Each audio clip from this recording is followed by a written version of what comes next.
As a child, Laura adored rabbits. She grew up, became a private detective, and got herself a cute rabbit named Cinnabon. Once, she had to go on a business trip. She asked Sarah, her housekeeper, Annabelle, her cook, and Phoebe, her sister, to look after the animal. But when Laura came back, Cinnabon was gone, and all three women she had asked to look after her pet claimed they didn't know what had happened. Look at them attentively. Who is lying?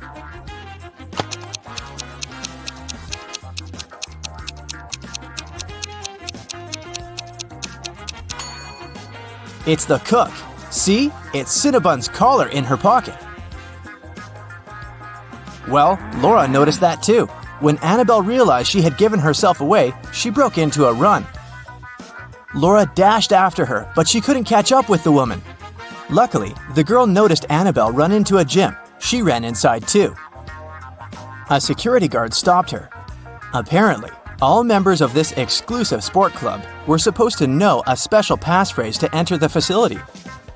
Laura was lucky to notice a note with a hint next to the door. Can you help Laura figure out the passphrase?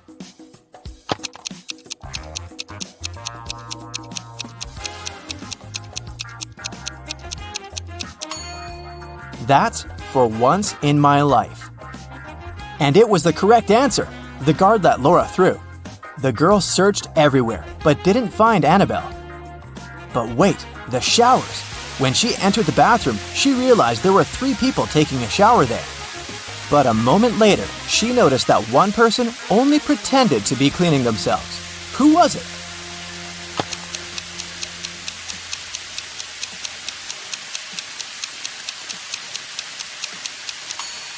It's the person in the second cubicle. The water is running, but there's no foam. They don't use any soap or sponge. But, surprise, surprise, the person who pretended to be taking a shower wasn't Annabelle. Then where could the cook hide? Suddenly, Laura noticed a white sheet of paper on the floor. She picked it up. It said, "Follow the white rabbit." Look around the room attentively and try to figure out where the girl should go.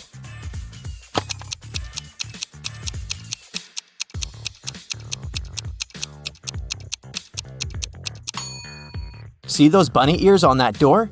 Laura should probably try it. But there was a combination lock on the door. And is that a riddle next to it? Laura started reading. The code is a 3-digit number.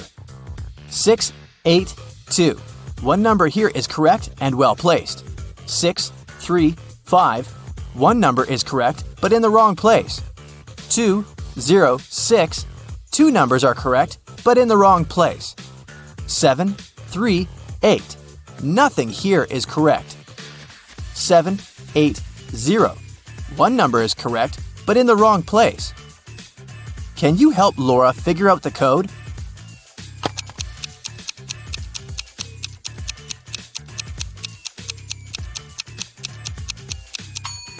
From statements 4 and 5, we can understand that 0 is the correct number standing in the wrong place. 6 can't be the number we need, otherwise statements 1 and 2 would contradict each other. In this case, looking at statements 2 and 3, we can conclude that the correct numbers are 2, 5, and 0, and the code is 052. Laura opened the door and saw a long corridor. It led her to a large room. There, she saw a man dressed in black. He was sitting on a throne-like chair, holding Cinnabon. "Well, well, well, here you are," he said. "If you want to get your rabbit back, you'll have to do something for me." Laura had no choice but to agree. "You see, my wife Louisa disappeared during a performance she attended a week ago.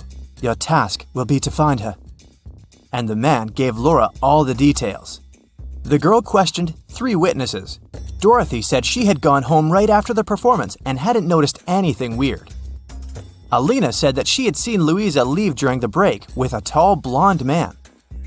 And Anna said that she'd been on the phone with her husband and hadn't seen where Louisa had gone. Who knows something about Louisa's whereabouts?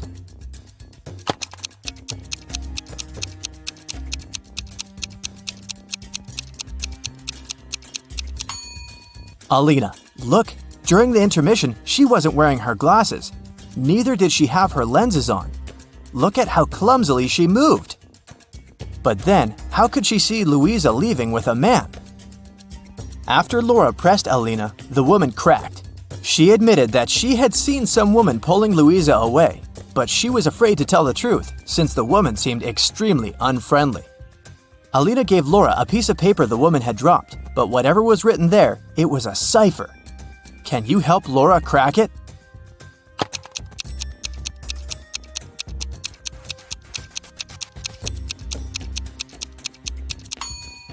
The note says, "At the docks." When Laura got there, she saw 3 buildings. She understood she wouldn't have enough time to search all of them. She needed to choose the one where Louisa was kept, and fast. Can you help Laura?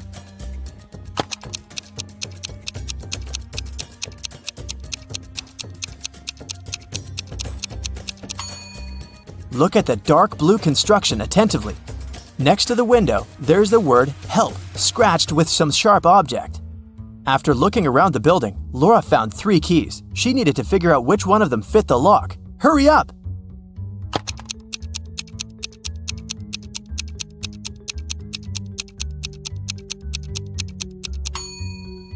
Right, this is the key! The door opened, and Laura saw a woman sitting in the far corner. It was Louisa! She helped the woman to her feet, and they stumbled away. Soon, they noticed 3 taxis. Which car should they choose?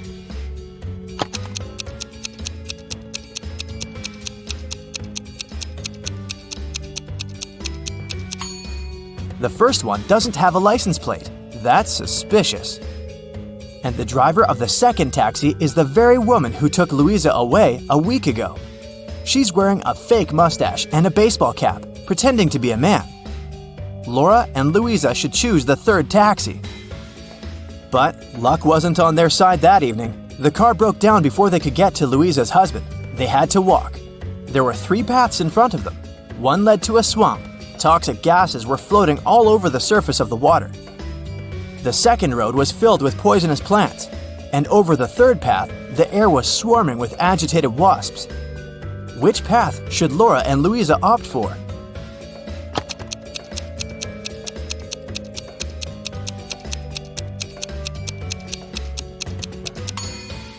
The second. At least the plants can't move, so if the women are careful, they'll be able to avoid touching them. Finally, they arrived at Louisa's house. Once the man in black saw his wife, he hugged her and turned to Laura. "I'm so sorry for using such methods, but I was getting desperate. I can't tell you why, but I had to keep her disappearance under wraps. That's why I chose to involve you. Thank you. I want to give something to you, but to get it, you'll need to crack this riddle." An electronics store owner came to work one day and saw that his safe was open. His money was nowhere to be found. He called the police. When a detective arrived, the store owner explained that the key to his safe was on the same keychain as the keys from his truck. 2 of his employees, Andrew and Ryan, used the truck and had access to all the keys, but the men had always returned them. The detective questioned the drivers. "Someone broke into your boss's safe yesterday. What do you know about this incident?" Andrew said, "I didn't copy the key. I wouldn't even know which one to copy." And Ryan said, "I've been working here for 3 months and have never entered the boss's office yet." The detective understood who the thief was right away. Can you figure it out?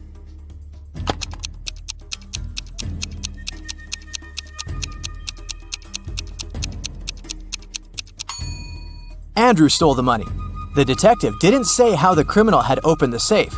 Then how did Andrew know it?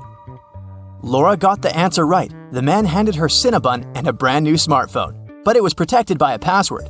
When Laura tried to unlock the phone, that's what she saw. Write backward all the numbers. That sounded like a tough task. Luckily, Laura was very smart. She didn't need much time to write the correct answer and unblock the gadget. So what was the password?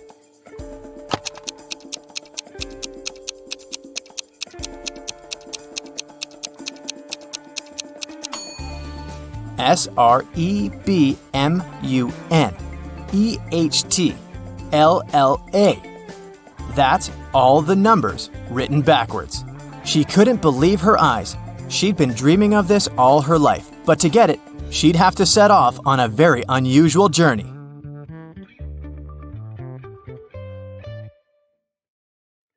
Okay, first question. Who is someone that doesn't decide if they go in or out?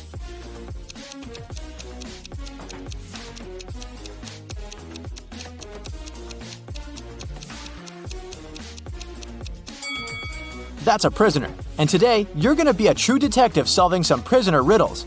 Ready? Here's a task for you. Take a good look at these 3 houses. In one of them, a person who recently escaped from prison resides. In which house do you think they live?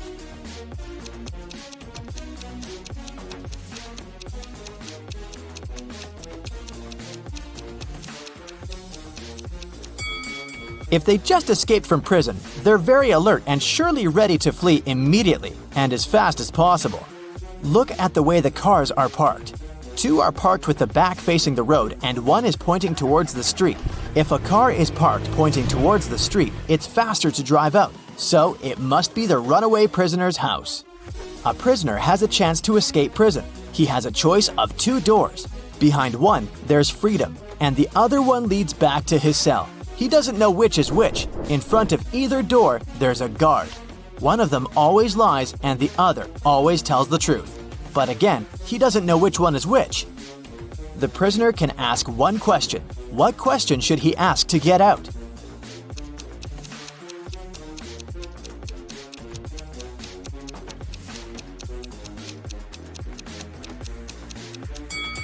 He should ask either guard.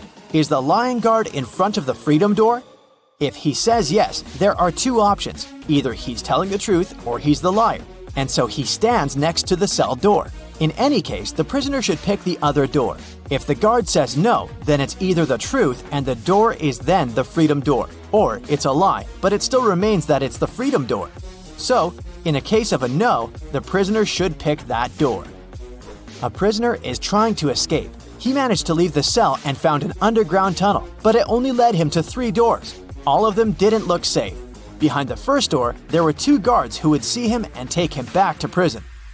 Behind the second door, there was a room full of lasers. Behind the third door, there was a room with the floor full of broken glass. Which way is safer?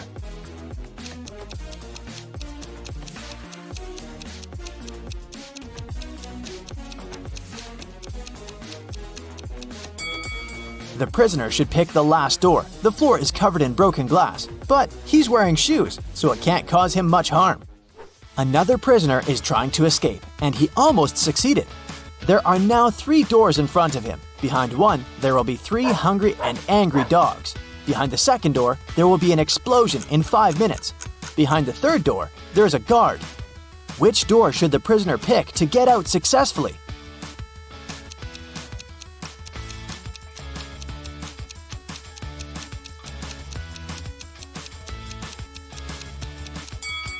He should wait for 5 minutes until the explosion and then use the second door to get out.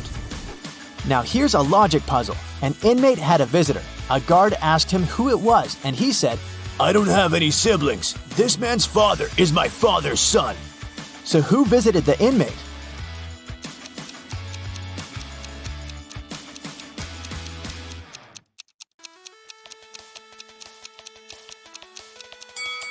Since the prisoner doesn't have any siblings, then my father's son is him himself.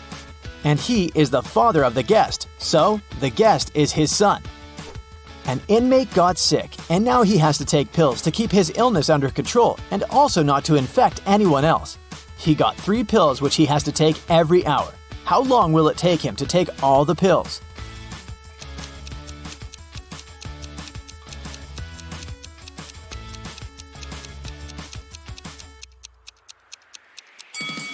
It'll only take him 2 hours. One he will take immediately, another one after 1 hour, and the last one after 2 hours. An inmate escaped from prison. His best friend was waiting for him in a car, so the prisoner hopped in and they drove away. The police are now chasing them. This is the car with the prisoner, and these 2 cars are identical. Watch the car with the prisoner carefully. Which car is the escapee in?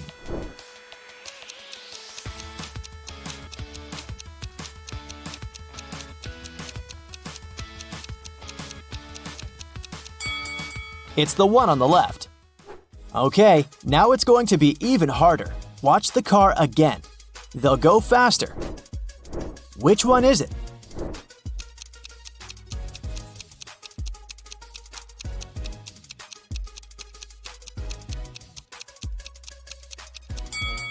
If you said this one, then you're right.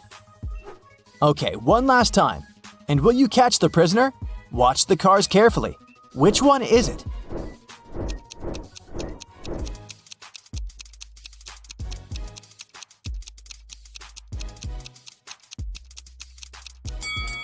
It's this one, correct! Congratulations, you caught the prisoner! Another prisoner escaped, and police tracked him back to a recreational hotel complex in a forest in the suburbs. A detective entered a sauna he had seen the prisoner sneaking in a minute ago. There were 4 men sitting there. They said they were friends and had been sitting in the sauna for around 10 minutes and hadn't seen anyone else entering. Which one is the prisoner?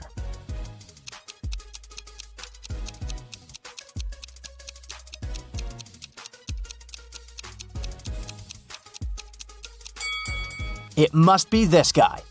Look, everyone is wet and sweaty, and he's not sweating at all. He must have just entered. Another day, another prisoner managed to escape. This time, the police were sure that the prisoner was somewhere in the zoo located not far away from the prison. They entered and went up to one of the zoo's caretakers, asking if he had seen a prisoner there. "No, sir, I guarantee that no prisoners entered this area," said the caretaker. It was suspicious. Why was he so sure about that? All right, thank you for your assistance. By the way, why is this cage empty? "Oh, I'm cleaning it. The zebras were relocated for a while." The police arrested him as a prisoner. Why?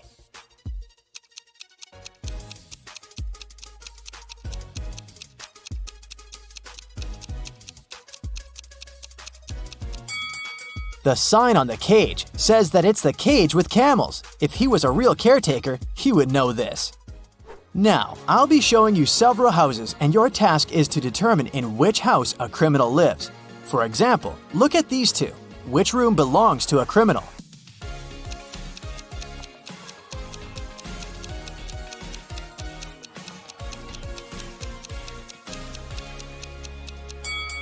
This one. Look, there's a black mask on the chair.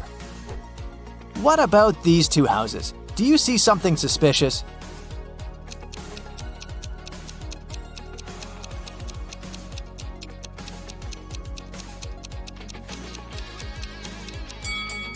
There are orange overalls in the wardrobe. They must belong to a prisoner. Another one for you. Can you see any signs of a prisoner?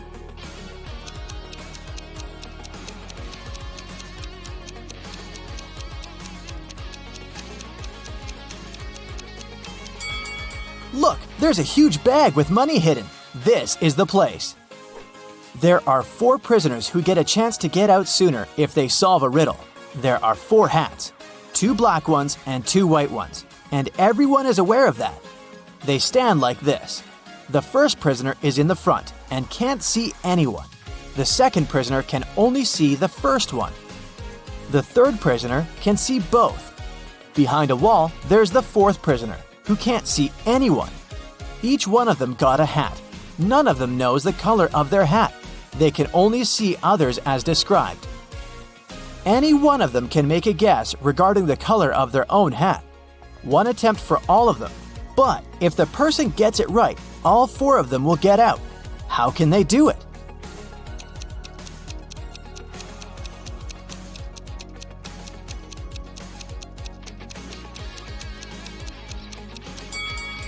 The third prisoner can see 2 hats in front of him.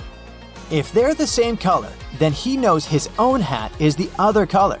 But if there are 2 different hat colors in front of him, then he can't be sure. In this case, he'll stay silent. Then, the second prisoner understands that they have hats of different colors. He can see the hat color of the first prisoner, so he will call out that his own has the other color.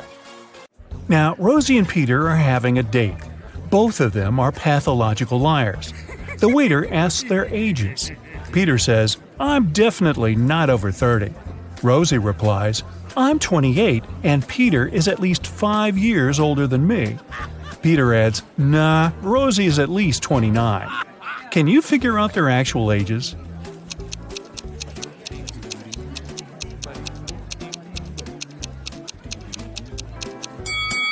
Since we know that all statements are false, let's assume the opposite. Peter is definitely over 30. Rosie is not 28, and she's at most 4 years older than Peter. And Rosie is at most 28.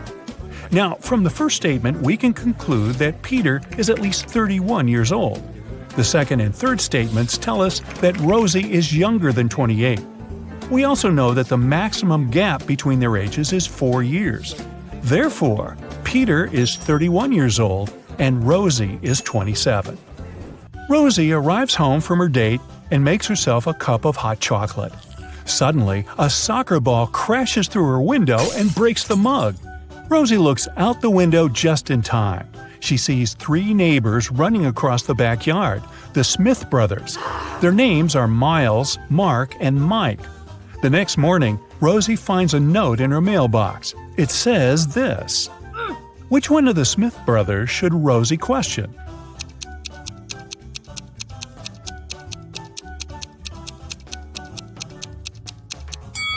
The note reads, Smith. Therefore, Rosie should blame Mark. Mark apologizes to Rosie. She replies, "I'm going to forgive you if you crack my riddle. So listen carefully. I came first on earth, but second in heaven. I also come twice a week, but just once in a year.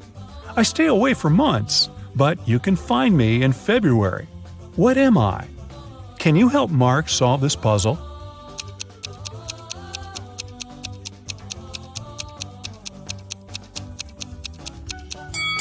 The correct answer is the letter E.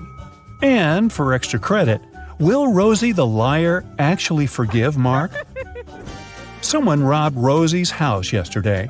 She called the police and they questioned her neighbors. Billy said, "Yesterday I was visiting my parents' house in another state. I just got back." Phil said, "For safety reasons, I had to spend last night in a hotel room. Construction workers urgently repaired my roof during the night. Thankfully, they finished by this morning." Meanwhile, Chuck replied, "Sorry, I was playing video games with my friends, so I didn't notice anything suspicious at all." Who is lying?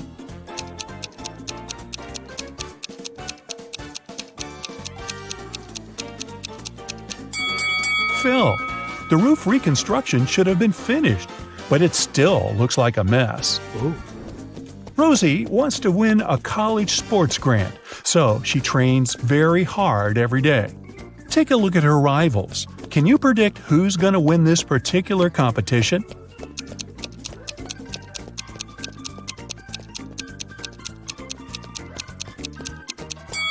The left runner will be the first to cross the finish line. The right guy's shoelaces came undone. Meanwhile, Rosie, who's running in the middle, put her hand on her stomach because she's struggling with a cramp. That's why her chances of winning are low. The next day, Rosie buys chocolates on the way to the gym. She can't eat them in front of the others because their coach, Tina, asks all runners to stay away from sugar products. So Rosie decides to hide the chocolates in her locker. During the break, she opens her locker and finds out that the chocolates are gone. She questions 4 teammates. Karen says, "I was washing my hair in the shower." Kelly replies, "I was talking to my boyfriend on FaceTime, and he can confirm that." Zoe discussed her skills with Tina during the break. And Nina enjoyed her sugar-free salad. Who's lying?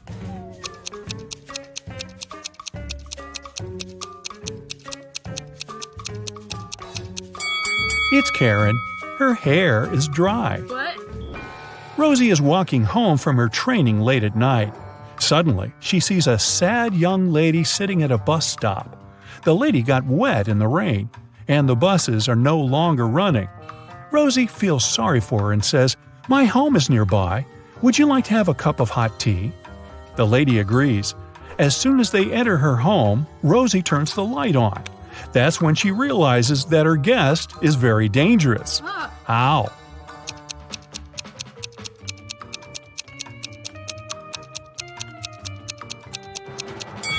The lady's legs are covered with wolf hair. Take a look at the sky. It's a full moon. She will soon turn into a werewolf. Rosie arrives at work so we can assume she survived the night. Unfortunately, someone locks her in the underground parking. She wanders around for a while and finds 3 ways out, but only one path is safe. Hungry tigers are hiding behind the first door. It's impossible to get through. The second door is guided by a virtual voice assistant reprogrammed to hate people. It threatens to destroy anyone who enters this door.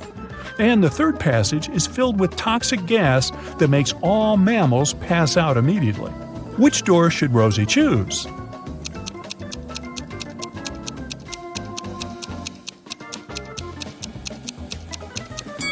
The second one. Those threats are words. At the end of the day, it's just a voice assistant. Rosie discovers an infinite supply of honey, but she only has a 1 5-gallon jar and 1 3-gallon jar. She needs to measure out exactly 4 gallons of honey, taking as few steps as possible. Can you help her out?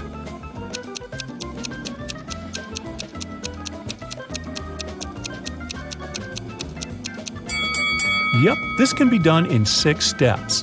1. Fill the 5-gallon jar fully. 2.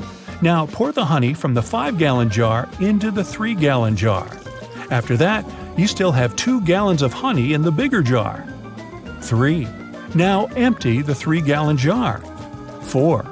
Transfer the 2 gallons of honey into the 3-gallon jar. 5. Fill up the bigger jar again. 6. And finally, transfer 1 gallon from the 5-gallon jar into the smaller jar. This way, we'll end up having 4 gallons of honey in the bigger jar. Rosie goes to a local restaurant. The manager offers her free dinner. But first, she has to solve his tricky riddle. Rosie agrees. Here's the task. You throw me out when you want to use me. And you take me in when you don't want to use me. Who am I? Rosie nails it right away.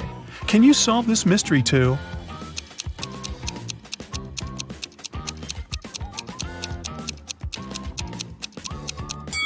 The correct answer is an anchor. Now, Rosie has 26 blue socks, 13 green socks, 33 pink socks, and 12 red socks.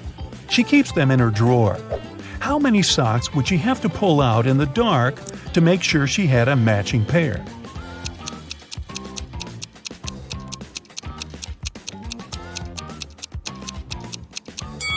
The correct answer is 5. She only has 4 colors in her collection, so 5 socks will guarantee that 2 of them will be in the same color. Hey, great job.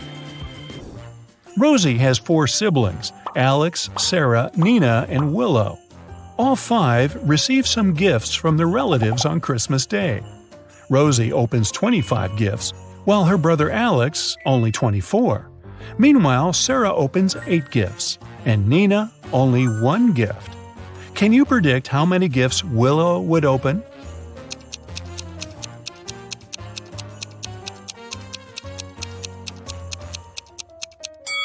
The last name in Rosie's name is Y. It's the 25th letter of the alphabet. Alex's last letter X is in the 24th place. The last letter in the name Sarah is H. It's the 8th letter of the alphabet, and so on. Similar odd logic also works for Willow. The letter W is 23rd. Therefore, she will open 23 gifts. Now, if I were Sarah, I might complain about only getting a third of the gifts her siblings get. But I'm not. Rosie is looking through her granny's pictures. Suddenly, she gets chills because she noticed a time traveler among these party guys. Can you spot this person too?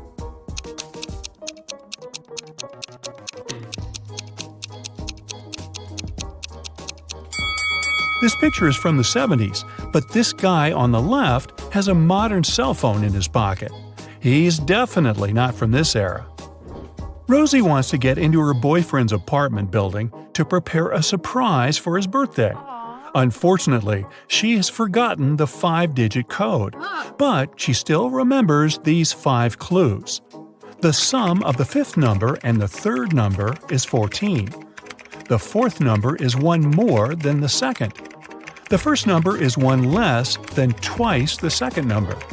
The sum of the second number and the third number equal 10.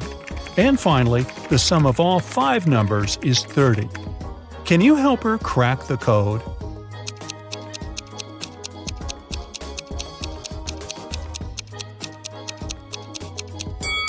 The correct code is 74658. Here's some simple math to explain it.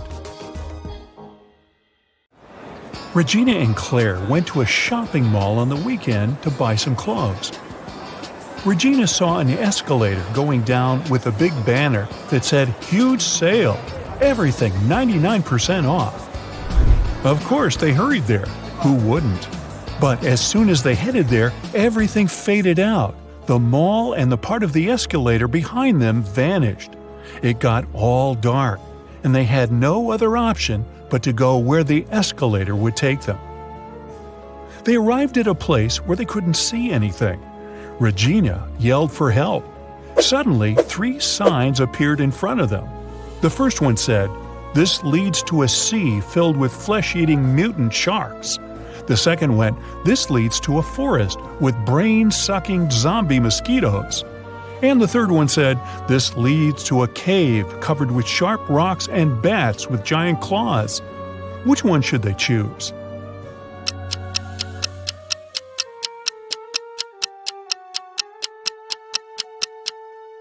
Well, bats are harmless until provoked, whether they have small or big claws. So they should choose the third one. And as for the sharp rocks, they just need to watch their steps. They started walking in the direction of the cave when suddenly a peculiar tiny monster cut their way. "Welcome to the underworld, home of all monsters. We hope you enjoy your stay. Even if you don't, you can't ever leave here anyway." And it vanished out of sight. That's when a scary-looking city started to appear around them. "What does it mean that we can't leave?" Claire asked. "There must be someone who can help us," Regina replied. "Psst, over here," a creepy monster said from the corner of the street. "Crack my riddle and I'll tell you who can help you. What goes around the house and into the house without ever touching the house?"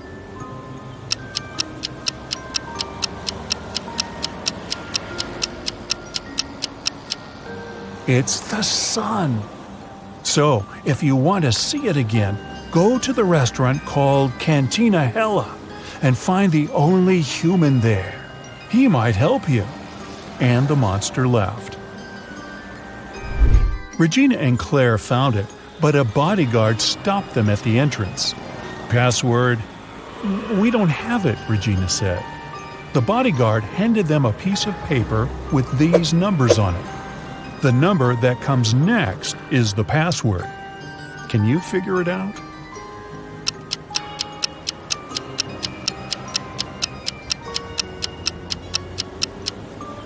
Every next number is made by moving the first digit of the previous one to the end. So the password is 1793. Regina and Claire walked in. The place was super crowded with human-looking monsters everywhere. It seemed impossible to spot the only real human in there. Can you see him?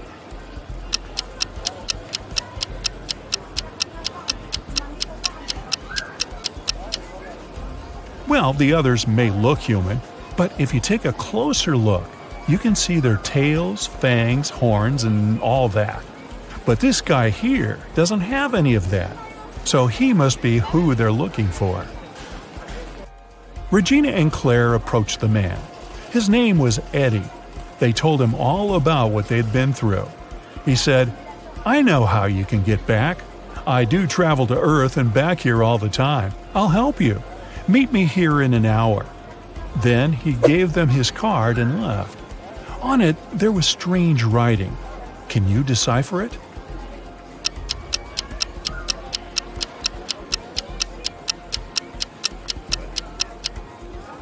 You need to replace all the letters with the previous letter that comes before them in the alphabet. So it says police station. Regina and Claire got hungry. so they decided to order something to eat. The waiter brought them 3 different desserts. Which one should they choose?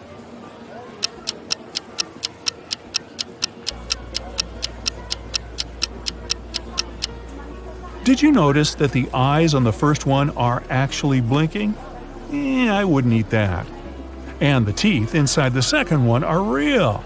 Well, that's creepy. But the worms inside the third one are just gummy worms. And what looks like dirt is actually chocolate crumble. So they should definitely eat this one. After eating, they headed to the police station to find Eddie. When they arrived, they saw Eddie was really panicked. "I'm a monster hunter, like a detective of the underworld, and I caught this extremely dangerous monster called Winona. But she escaped from her prison cell. I don't know how." But Claire immediately figured out how she escaped. Can you?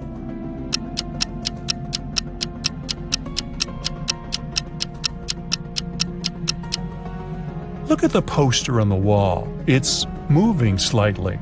There must be an airflow behind it that is coming from a tunnel. Suddenly, a guardian rushed next to them and said, "Sir, someone claimed they spotted Winona at the gym." Everyone rushed there. The receptionist silently pointed them in the direction of the changing cabins. They saw the feet of 3 different monsters in 3 different changing rooms. One of them was Winona. Can you tell which one?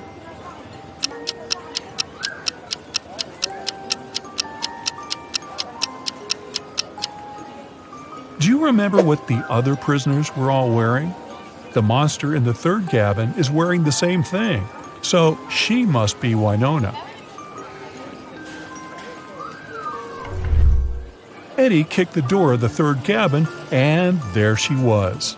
Yet Winona looked extremely calm for a monster who was about to go back to jail.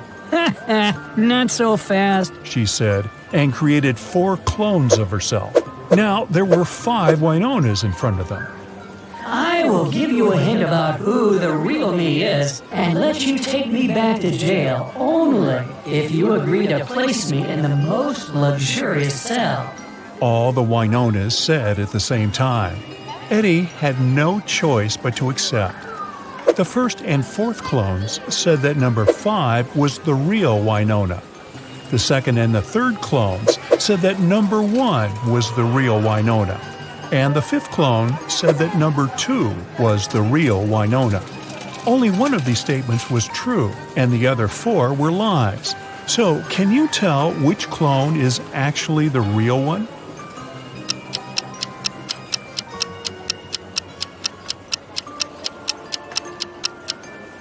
If only one of them told the truth, then neither the first nor the fifth clone could be the real Winona, since that would mean 2 clones told the truth.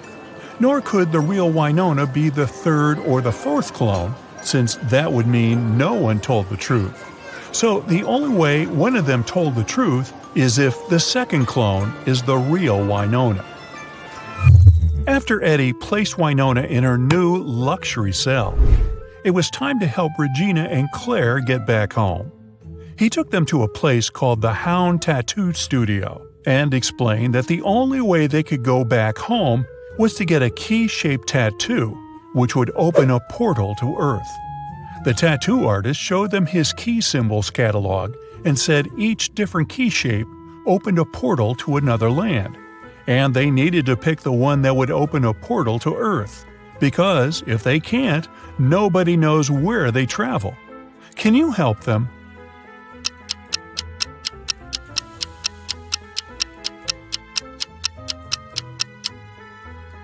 Remember, Eddie told them that he travels to the Earth all the time. Then he must have the Earth portal key tattoo as well. Now, let's take a closer look at all his tattoos. Here is the key-shaped one, and this key on the catalog is the same. So it must be the one that will help them go back home. After their tattoos were complete, Eddie activated their magic to send them home. Regina and Claire felt dizzy, as if falling through a rabbit hole. Then, suddenly, they woke up in their bedrooms at home. Wait, none of that was real? How do you think they can tell if this was all a dream or not?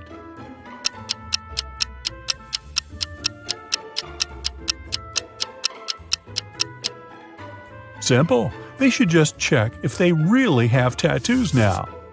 Yup, there they are. They definitely didn't have them when they were at the mall. Well, that was weird. Hey, how about some tricky riddles that will put your brain to work? Ready? How fast can you solve this one? Grace has 7 sons and each of them has a sister. How many children does Grace have in total?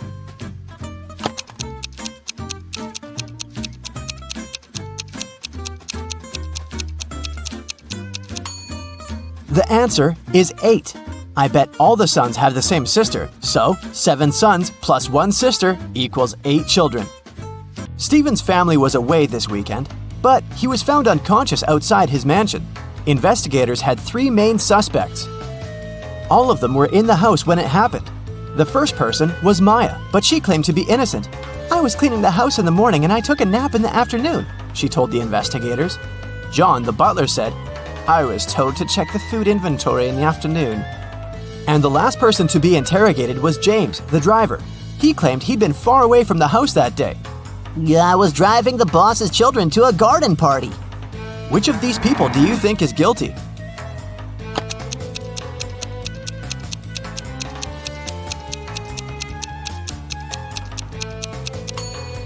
It was James. All family members were away that weekend, so his alibi can't be true.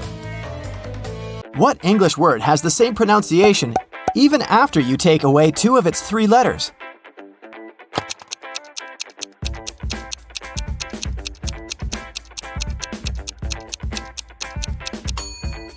It's B. Phew, that one took some work. Look at these images and try to guess what's wrong.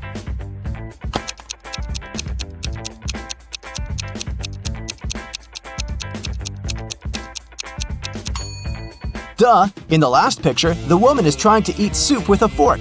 Like that would work. On a lazy Sunday afternoon, 7 friends decided to go to the mall. Esme, Evelyn, and Elise grabbed a cup of coffee each, while Ava, Ella, and Emma decided to drink some refreshing soda. Using this logic, can you figure out if Esther chose to drink coffee or soda?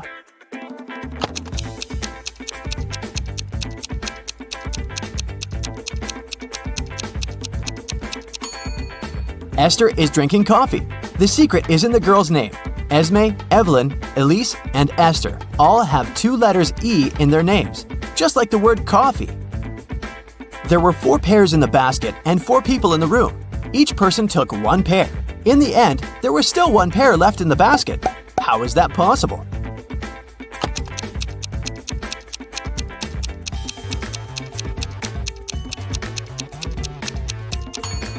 The last person took a pair that was still lying in the basket.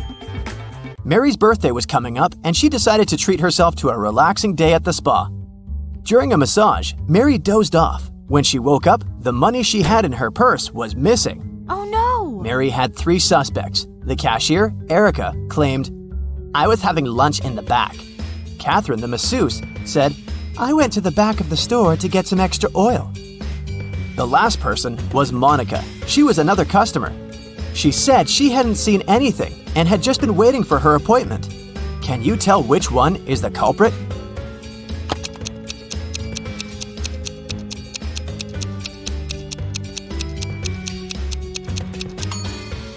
The thief is Catherine. She must have waited for Mary to fall asleep and then took her things. Look at the money hidden behind the oils. Hey, it's time for a hair appointment to trim those split ends. But in this scenario, there are only 2 hairdressers in town who can cut your hair. This guy or this girl. Which one should you choose?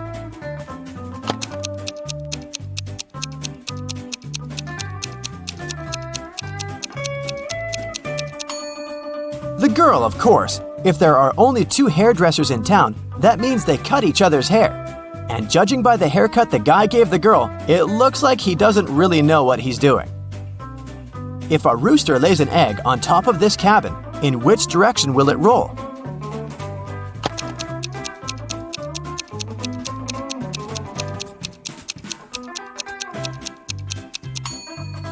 Aha! Roosters don't lay eggs, so it wouldn't roll anywhere.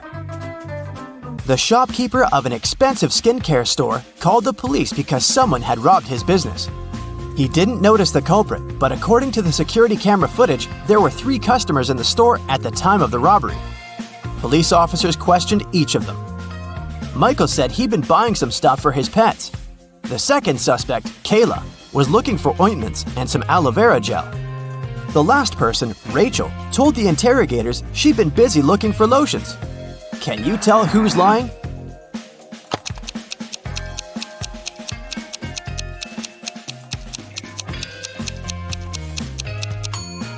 Michael is the culprit. The skincare store doesn't sell pet products. Duh. Peter is a rich man who owns a lot of expensive jewelry.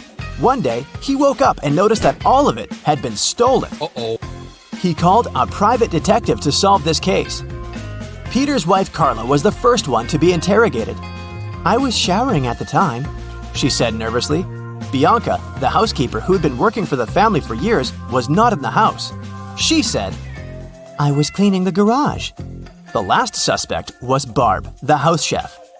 "I was making lunch for the family," she told the detective. Can you tell who stole the jewelry?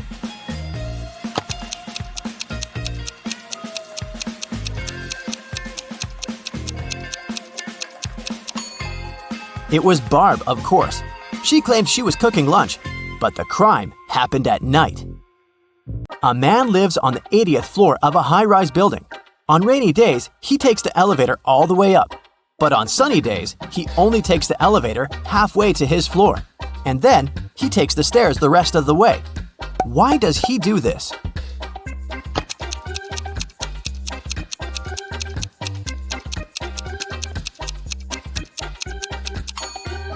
Well, my friends, it so happens that the man is short. Normally, he can only reach the 40th floor button. But on rainy days, he manages to push the 80th floor button with the help of his umbrella handle. Genius, huh? On a rainy day, Miranda decided to work from home. At one point, she went to the bathroom. But when she got back, she noticed that her cell phone and money had been stolen right in her own house during the day. There were 3 people in the house at the time. Her sister Beth claimed it wasn't her. "I was still asleep at the time because I'd gone to bed late yesterday." Her other sister Anna said she'd been taking a stroll in the garden when it had happened. "I was watching the night-scented orchid bloom." And lastly, there was Josh, Miranda's boyfriend. "I've just got home for lunch," he said. What do you think? Which of these 3 suspects stole Miranda's money and cell phone?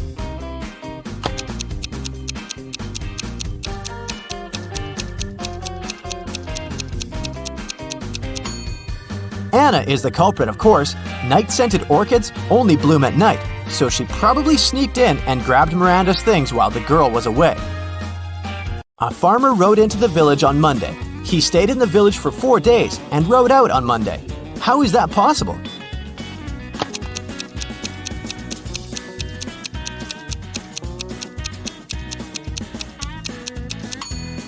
The farmer's horse is named Monday. I bet you didn't guess this one, did you? Uncle Ben's farm experienced a terrible downpour, and all but 15 pigs were missing and couldn't be found. How many pigs are still in the barn?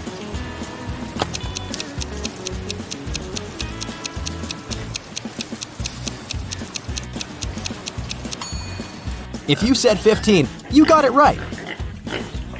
So, there are 3 important rooms in a house. The first one is a library full of rare books.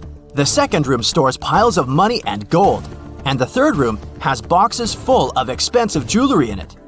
In case of a fire emergency, in which room will the police try to extinguish the fire first?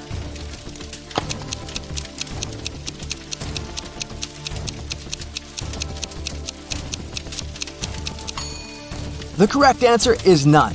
Police officers don't fight fire. That's the job of firefighters.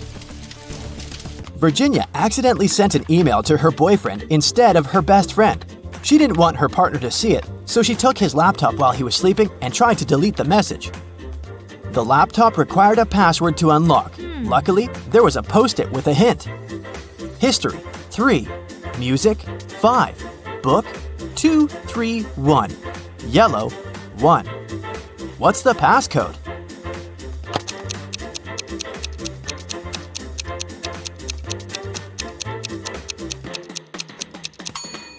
Each number indicated the letter Virginia had to select in the corresponding word. The third letter in history is S. The fifth letter in music is C.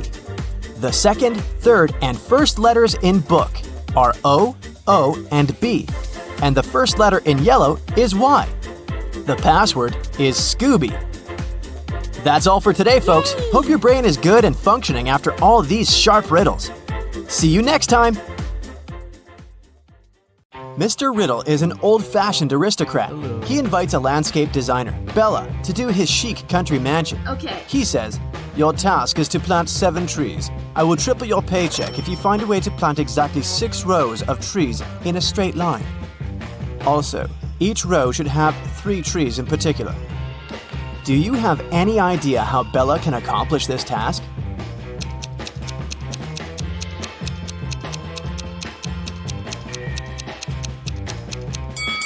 Bella should plant 3 trees as the vertices of an equal triangle.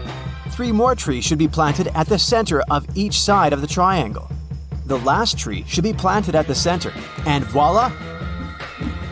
While working in Mr. Riddle's garden, Bella finds 3 hidden words. Can you see them too?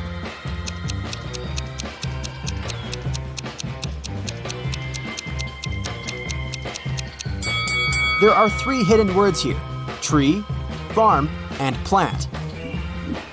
The local gardener is playing a quiz game. He keeps asking the same question to everyone he meets, but each time the answer is different. Can you guess the question?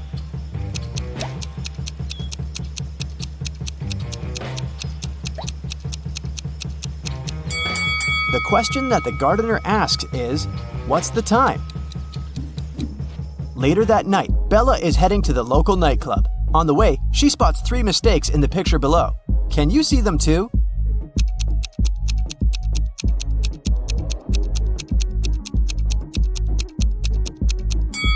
December 32nd doesn't exist. There's no green light at the traffic signal. And this trolley doesn't have any rails. Bella's boyfriend, Tyler, is performing a show with his dancing group at 11 p.m. Bella is a little late. So, when she enters the nightclub, she sees Tyler and his crew on the stage. They're dancing in a straight line. At this very moment, Tyler is standing in the 4th position from both the front and back ends of the row. Can you figure out the number of dancers?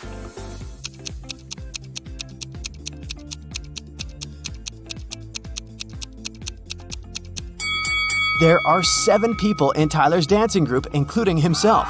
Tyler was the 4th from both ends, which means 3 dancers were at the front and at the back. After the performance, Bella is wandering around the club and sees these 2 guys in the VIP section. Can you tell who's fake?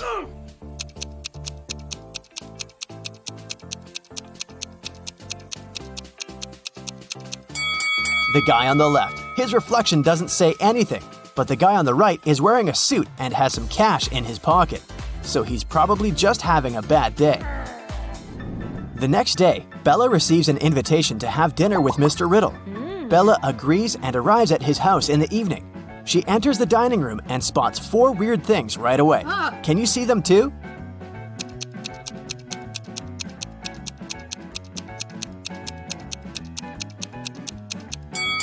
This candle has a purple flame. Someone is peeping through the eyes in this portrait. This fireplace burns without any wood. And finally, both hands of Mr. Riddle are left. During the dinner, Mr. Riddle tells Bella, "I'm so grateful for your work. I decided to give you a gift if you manage to crack my puzzle. So listen carefully. I can be broken, even if you never pick me up or touch me. What am I?" Can you help Bella solve this mystery?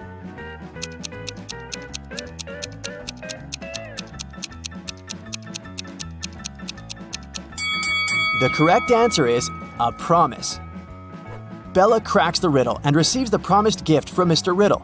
The gift has lots of keys, but it can never open a door. Oh. What is it?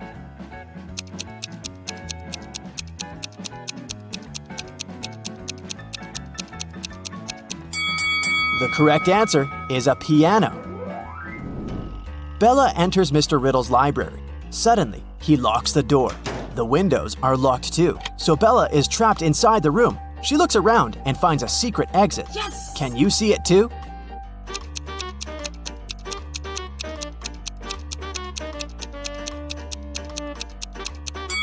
Take a look at the floor. There's a door to the basement hidden under the carpet. In the basement, Bella finds a door that leads outside, but it's locked and requires a 5-digit password. Do you have any idea how to open it?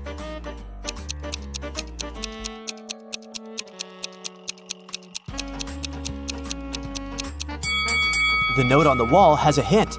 Each image contains a different number of colors. The rainbow has 7 colors, the cloud 1, the bird 4, and so on. So the correct password is 17421. Bella escapes from Mr. Riddle's house and gets lost in the woods. There are 3 possible ways to cross this area. Unfortunately, only one is safe. Can you guess which one?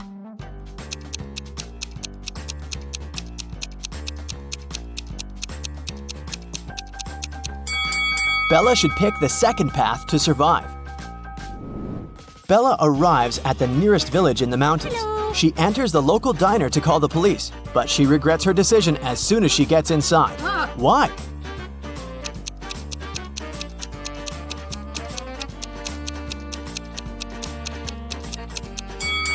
This is a vampire village. None of the customers eats anything. And also, she's the only person who casts any shadow here. Bella runs away to the mountains and finds 3 tunnels. Unfortunately, each path is hiding some danger. There's a cage with hungry lions behind the first door. The second tunnel is filled with gas that's very toxic for any human. And there's a giant dragon waiting inside the third tunnel. Can you help Bella choose the safest option?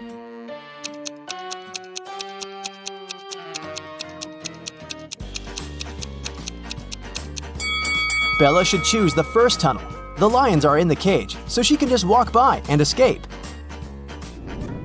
Now Bella needs to cross a fast-flowing mountain river by jumping from stone to stone. She struggles with choosing the last step. Can you help her?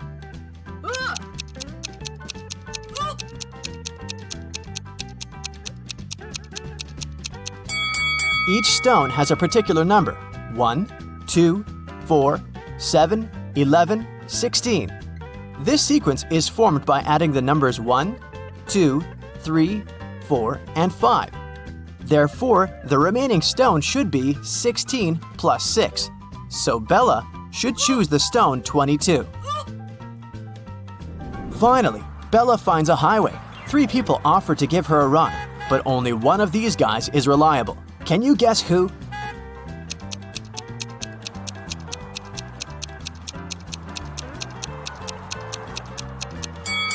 The second guy's car has no license plate and it's been painted recently, so the car is probably stolen. Take a closer look at the third guy's hand. He's a zombie! So Bella should choose the first guy. Bella arrives home and finds out that someone had robbed her apartment. She calls the police and questions 3 neighbors. Ryan says, "I think I heard weird noises from your apartment 2 hours ago, but I thought it was your TV." Peter says, I noticed a suspicious delivery guy near your door about an hour ago when I was taking out the trash. And Emma says, "I've just arrived from my business trip in London. I don't know what happened here." Who's lying?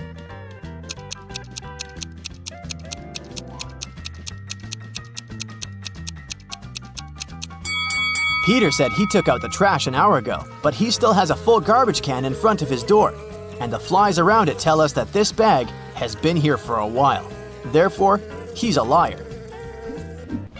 The next day, Bella enters a supermarket to buy some food. The manager complains that someone had stolen a watermelon. Bella spots the thief right away. What about you?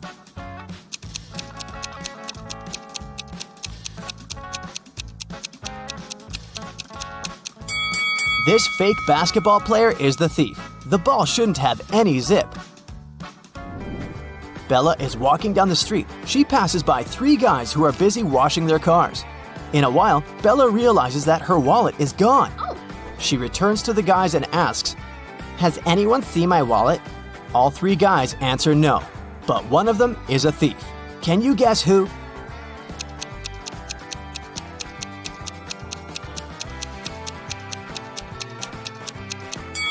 It's the guy on the left. The level of water in his bucket increased after he threw Bella's wallet into it. Bella approaches the parking lot and finds out that someone had stolen her car. She calls the police. The officers begin to chase the thief. The light over the license plate of Bella's car isn't working. Also, the police car has a faulty headlight. But eventually, the officers succeed in catching the thief and return the car to Bella. How did they manage to catch the criminal? Yes! Do you have any ideas?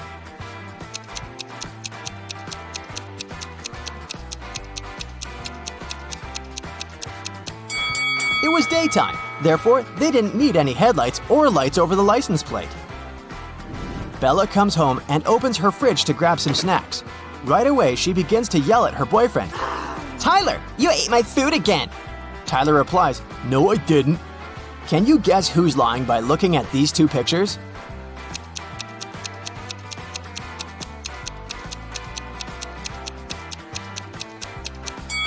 Tyler. He took these 5 items from the fridge.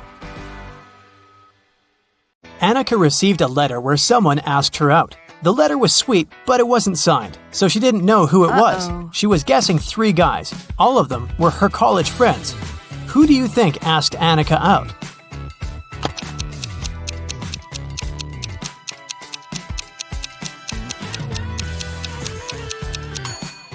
Look at this sign at the end of the letter. This guy has the exact same tattoo, so I bet that the letter is from him. An office was robbed and police arrived for an investigation. The money was stolen from a drawer, but there was no trace of breaking in. The lock was fine and the windows were all locked. Look around and try to guess how the robber broke in.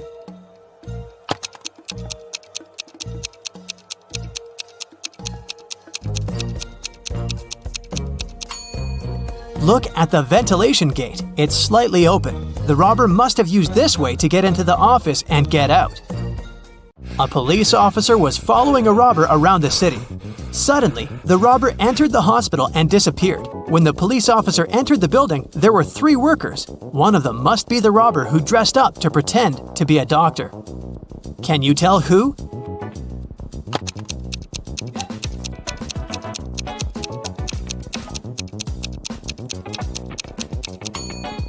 It's the man in the middle. Look at his badge. There's a picture of a woman on it. He must have put on the first pair of clothes he noticed. At daylight, someone painted a wall of a museum, and the police were looking for the person who did it just an hour after it happened. They were roaming the streets of their little town, and they found 3 suspects. Adam said that he'd been at work and just returned.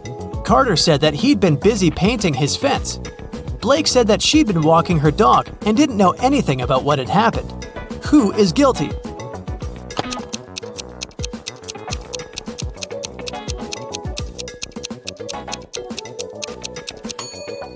It's Carter. He has paint on his hands, and it indeed goes in line with his alibi that he was painting the fence. But his fence is red, and the paint on his hands is blue, just like the painting on the museum's wall. Mrs. Roberts, a math teacher, returned to the classroom after visiting a principal's office and took a sip of her coffee. She had to spit it out immediately because, instead of coffee, there was blue ink inside. Can you tell which student pranked her?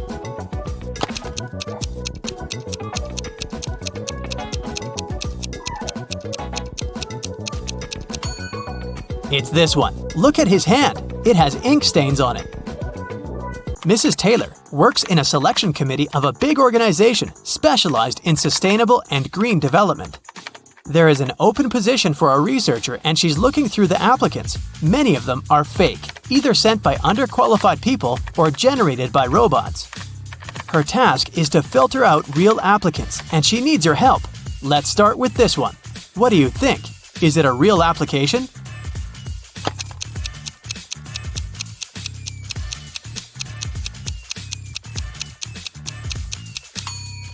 No, it doesn't seem so. This girl was born in 2003, so she's 19 years old. She's way too young to have a PhD. She must be lying. Okay, here's another one. What do you say?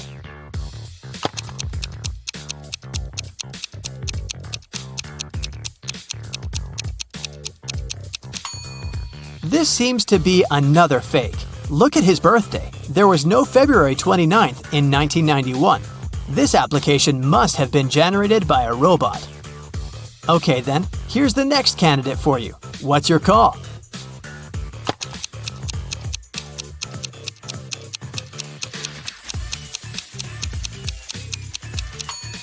This young lady seems fine. I'd recommend considering her. Here's another candidate. What do you say?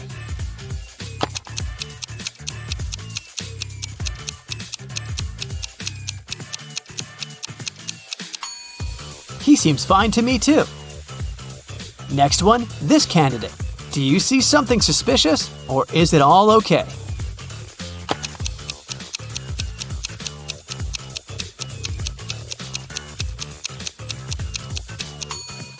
Of course not. Look at the photo. It's some random photo of a cat.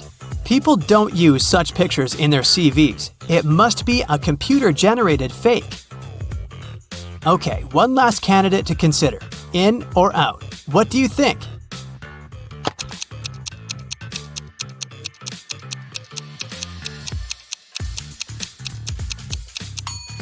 It says that this person is from Narnia. Narnia is a fictional place. It doesn't exist in real life. So this CV must be fake too. A woman called the police and reported that she was robbed. She said that she was in a restaurant bathroom, fixing her makeup when someone attacked her from behind. She couldn't see the person and didn't know what they looked like. The police didn't believe her. Why?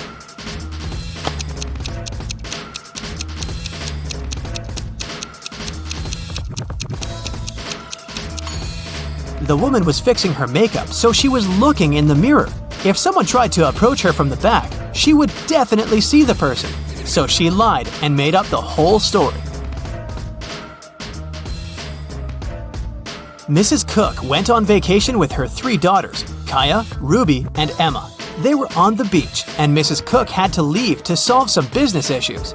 The girls stayed, but their mother banned them from going into the water without her supervision. So, they were supposed to read or build sandcastles. When Mrs. Cook returned, she knew that one of her daughters didn't listen to her. Which one?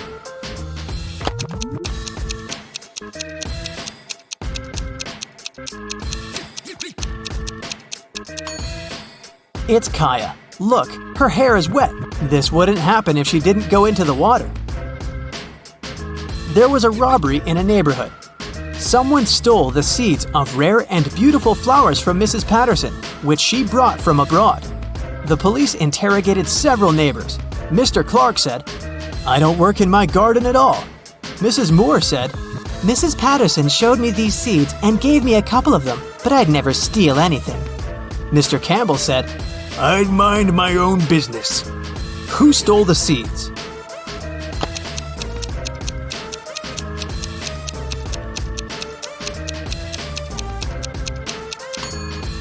It was Mr. Clark. He said that he didn't take care of his garden, but his garden looks way too nice to be abandoned. In a parallel universe, it's only allowed to have fun and eat candy. No one ever reads or studies. Mrs. Relham came back home after a long and fun day at a club and asked her daughters what they'd been doing. Hannah said that she'd been watching TV all day. Elle said that she'd spent a day in the water park. Ava said that she and her friends had had a candy-eating marathon. Still, Mrs. Relham could tell that one of her daughters lied and had actually spent all day studying. Who was it?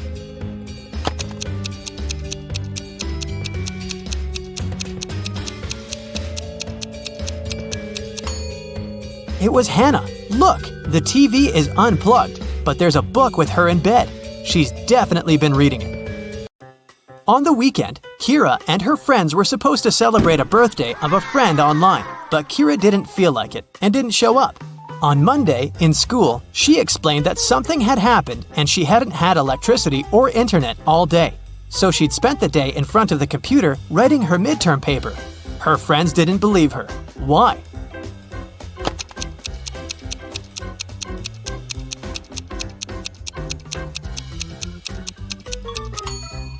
If there was no electricity, she wouldn't be able to work on her computer because it doesn't work without electricity.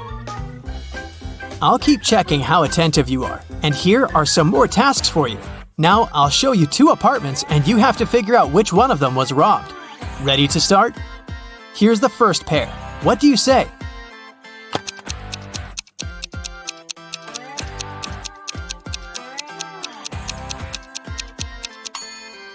This apartment has a broken window, so obviously it's this one. Okay, great. Now the next one. 2 apartments of 2 different people. Which one was robbed?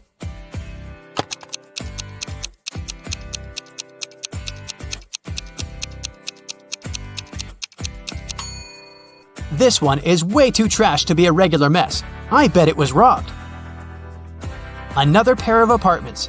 Can you see which one someone had broken in?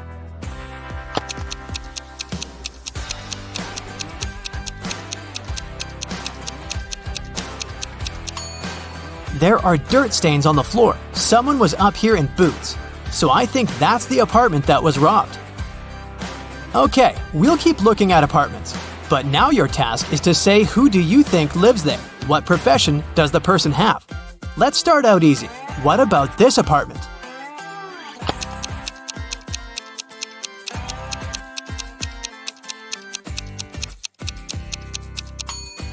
Paintings, brushes, it definitely belongs to an artist.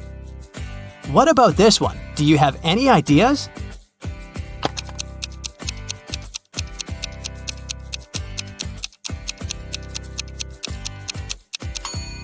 Punching bag, boxing gloves, dumbbells, and some other sports equipment. I'd say there's a boxer living there. Take a closer look here. What are your thoughts?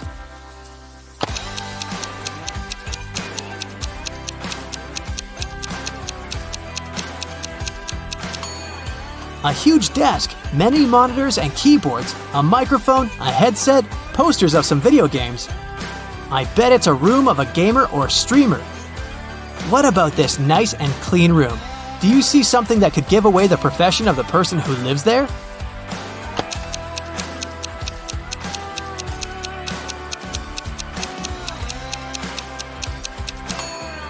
There's a ballet bar, and there are also some tutus in the wardrobe. It's the room of a ballerina. And some more tasks for you. I'll show you some photos and you'll have to find what's wrong or odd about them. Here's the first one. What do you say?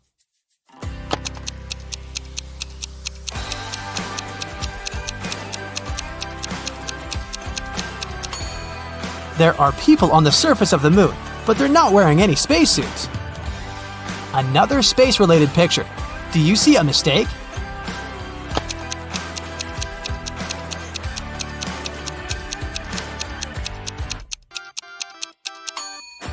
Look closer.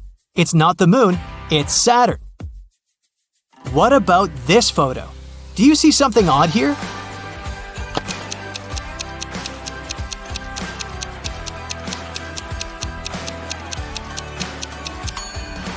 Look at the way this guy is eating a banana. Austin throws a party at his parents' house. The next morning, he finds out that someone had robbed him. The thief took all the money and jewelry from the safe locker. Austin video calls 4 of his best friends and says, "Someone robbed my house yesterday. Do you have any suspects?" Mary says, "I'm sorry, but I can't believe it was one of the guests." Julie says, "I spent all evening downstairs. I didn't even come close to your parents' safe. So I didn't notice anything suspicious." Bob says, "No way! Every single guest at the party is pretty wealthy. Maybe it's the pizza guy." And Rick replies, "But Mary showed up with a stranger looking like a criminal. I wouldn't be surprised to find out that he's the thief." Can you guess who's the robber?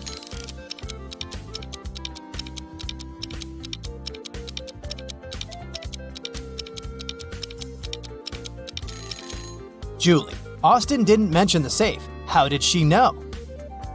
This pen is only half filled with ink. How many words can it write?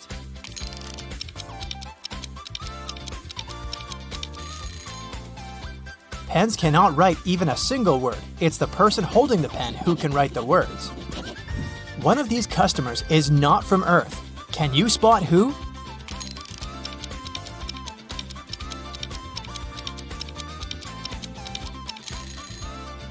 This guy is eating toothpicks. What about this company? Who's not from Earth?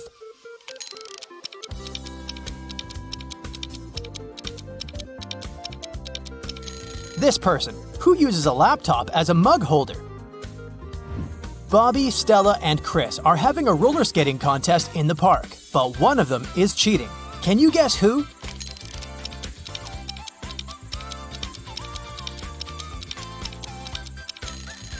Chris, take a closer look at his feet. His roller skates are not so simple. Wendy is selling flowers. One sunflower costs $24. The price of one narcissus is $9. Can you calculate the price of one calla lily?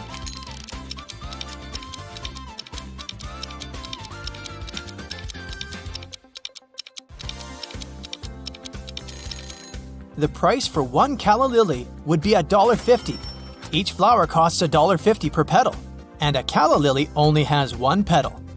George and Nancy are having dinner in a fancy restaurant. Can you spot 3 weird things here?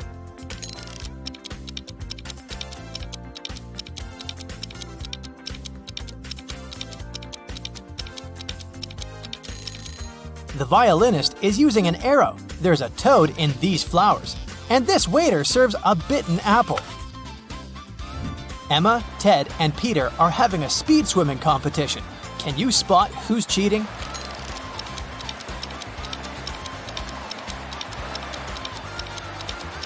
It's Ted. Take a look at his neck. He has a small chip. Therefore, he must be a robot, and he can't compete with humans.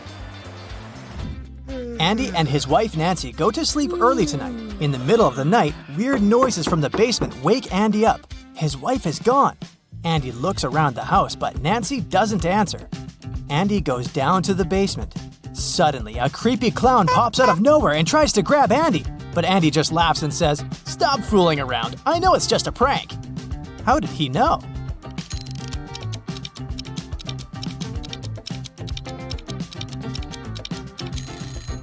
Take a look at the picture on the wall. Nancy and the clown are wearing identical sneakers. Bob visits this coffee shop every day because he's secretly in love with the local barista, Kelly. But today, he faced unpleasant news. Someone had replaced Kelly with her evil clone. How did Bob know?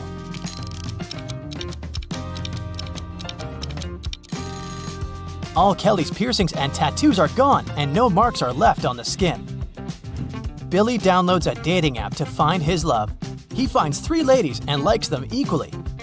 Elle is a travel blogger, vegan, and a huge fan of rom-coms. Ashley is a school teacher. She loves hiking and writes her own novels. Bella is a scientist. She's very busy at work. That's why she never has had a serious relationship. She's fond of ice cream and sunrises. Unfortunately, only one of these 3 profiles isn't fake.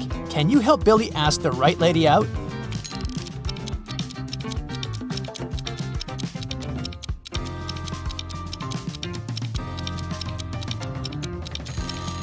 There's a wedding picture on Bella's desk. Therefore, she's a liar. Elle says that she's a vegan, but she's eating a hot dog in this picture and a steak in this picture. So she's a liar too. So Billy should invite Ashley. Shelley runs an online shop. Although all her employees live in the same city, they only meet online. This morning, their Zoom call was interrupted by a stranger. Can you spot the imposter?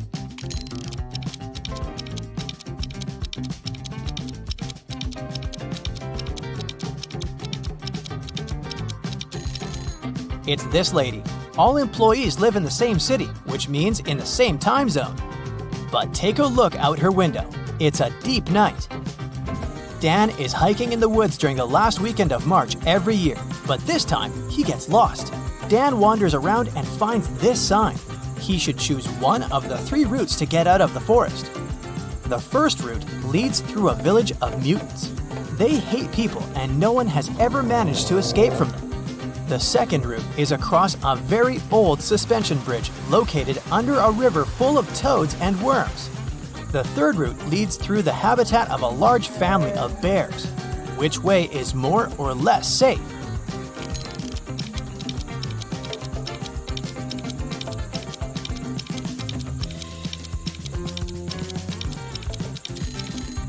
It's spring now, so the bears are awake and probably very hungry. Also, it will be difficult for Dan to deal with the mutants all alone, so Dan should take the second route. Even if he falls into the river, nothing bad will happen. Toads and worms don't bite. Rosie is baking a delicious chocolate cake in the kitchen. It's a gift for her boyfriend. When it's ready, she puts the cake in the fridge and goes upstairs to take a shower. In a while, Rosie returns to find out that someone had cut the cake and eaten a few pieces. Rosie questions 3 of her roommates. Samantha says, How dare you? I'm on a sugar-free diet. Pam says, I haven't been in the kitchen today. I'm too busy with my studies. And Harry says, I opened the fridge 2 minutes ago and the cake was full. Who ate the missing pieces?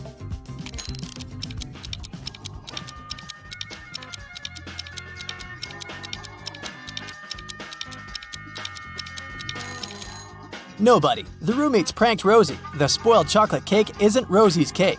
Take a closer look. It has a different decoration. And her cake is still in the fridge, in this box on another shelf. Tom is having a job interview. The HR manager likes his resume and asks him one final question to check his logical thinking. These toothpicks indicate a group of fishes moving from west to east. Can you make them move in the opposite direction by moving just 3 toothpicks?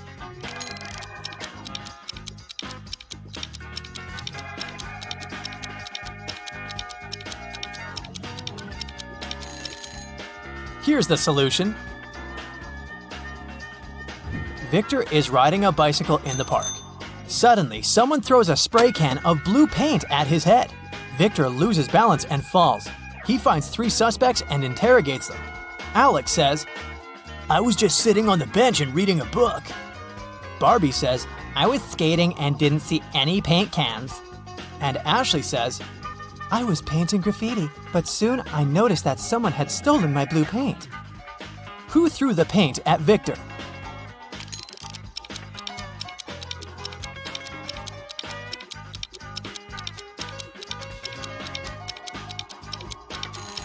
Ashley has paint on her hands, and that's okay because she's making street art. Alex has stains on his t-shirt, but it's just a design. And why would Barbie have blue stains on her hands if she didn't see any paint? Anna is waiting for her boyfriend Stan in a restaurant. He shows up with a box of donuts and goes straight to Anna. Suddenly, he slips on the wet floor. What is Stan trying to say?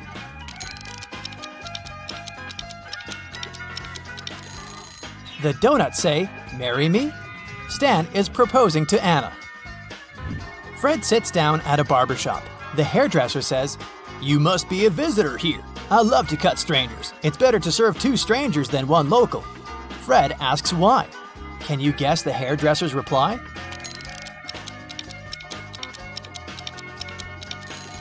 Serving 2 is always more profitable than 1. I have hundreds of legs, but I can only lean. Make me feel dirty so you feel clean. What am I?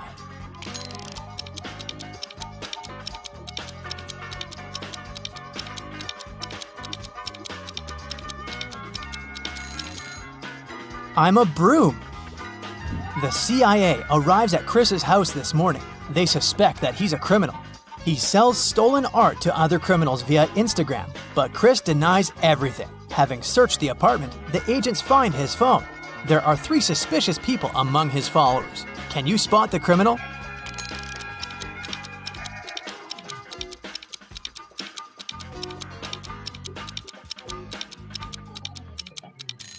It's this guy. His nickname literally says top secret. Kitty runs a dance show. She arrives in Finland with the 3 best dancers to perform during the Christmas holidays. On the first day of their trip, Kitty was found unconscious in the hotel room. Doctors claim that someone had poisoned her. The police interrogate all the dancers. Kira says, "My colleagues and I left the hotel early in the morning to explore the city, and Kitty stayed in the room for a conference call. I had a date with my online boyfriend, Mikkel." Pam says, "I went to the beach to sunbathe and swim. When I returned, I saw Kitty on the floor." And April says, "I went to the museum alone. Nobody wanted to join me." Who's lying?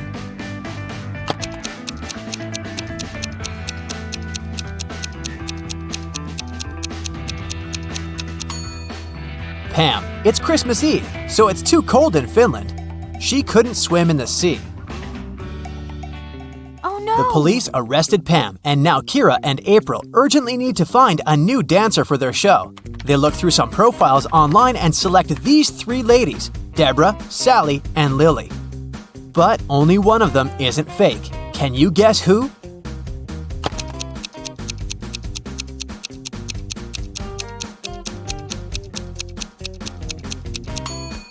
Deborah's profile looks good, but take a closer look at the shadow in her picture. Her head is photoshopped to a different person's body, therefore, she's fake. And according to the 3rd lady's birth date, she hasn't been born yet, so they should choose Sally. April, Kira, and Sally are performing in a music hall, but first, they go to the dressing room to prepare. Suddenly, the local security guard comes in and announces, "Stay where you are! We have to recheck all the luggage! There's a runaway criminal among the actors!" Here's the luggage left by 4 guys who are playing Santas. Can you spot the criminal?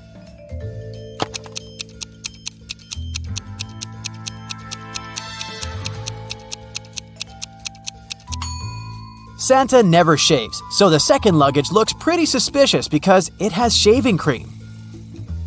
The remaining 3 Santas open their performance. They look absolutely identical in their costumes.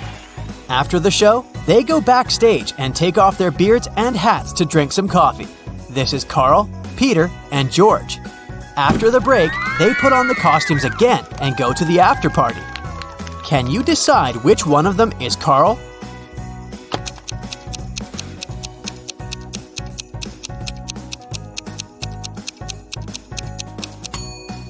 Carl was mixing sugar in his coffee with his left hand. It means that he's left-handed.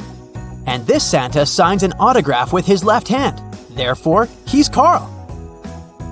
After work, Kira and April go to the local parade. Can you help them find a sheep among all these Santas?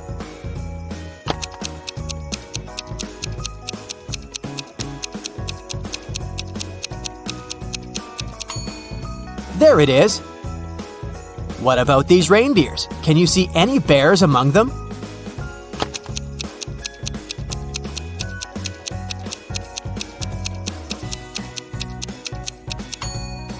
Hello? Kira and April enter a shopping mall and face 4 Santas buying gifts for their families. Meanwhile, the mall security guard receives a call from the police. A mysterious thief in a Santa suit has robbed multiple gift shops. They figured out that this mall should be next.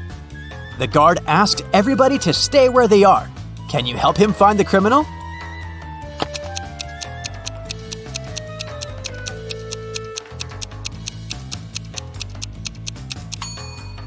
It's the 3rd Santa. He's hiding a couple of crowbars in his bag. Also, his beard and mustache are different from the other Santas. Kira and April decide to throw a party in the hotel room. April decorates the room and sets up the Christmas tree. Meanwhile, Kira cooks dinner and prepares gifts for 3 people, Thomas, Sally, and Mikkel. The guests arrive and the party begins. At some point, they notice that someone has stolen all the gifts. Kira believes it must be one of the guests, so she questions everyone. Every guest makes 2 statements, 1 truth and 1 lie. Thomas says, "I wasn't in the room when it happened. I know Mikkel stole the gifts." Sally says, "Mikkel stole them. I saw it. I already have enough presents." And finally, Mikkel says, "I didn't steal the gifts." Thomas tells the truth. He wasn't in the room. Who stole the Christmas gifts?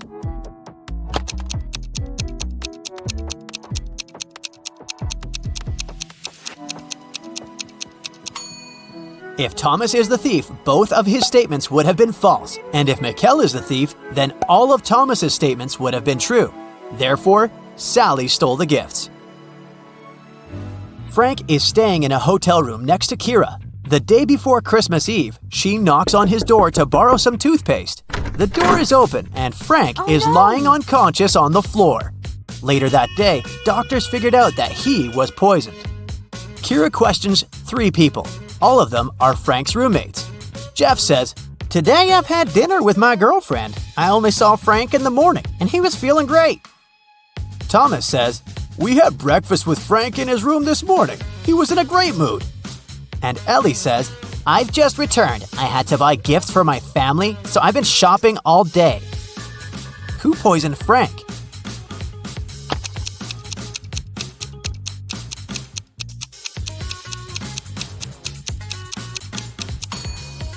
The screensaver is out of date. Frank left a hint with his enemy's name. It was Thomas. Kira, April, Mikkel, and Frank rent a cozy country house to celebrate Christmas. April bakes gingerbread men cookies and leaves them to cool down on the kitchen table. She hasn't applied the frosting yet. So, she asks the others to stay away from the cookies. April goes upstairs to change.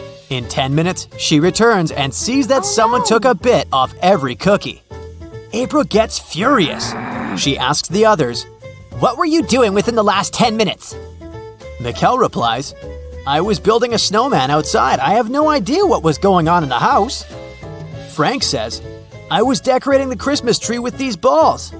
And Kira replies, "I was watching my favorite movie in the bedroom. It was so loud that I didn't hear anything." April already knows who's lying. What about you?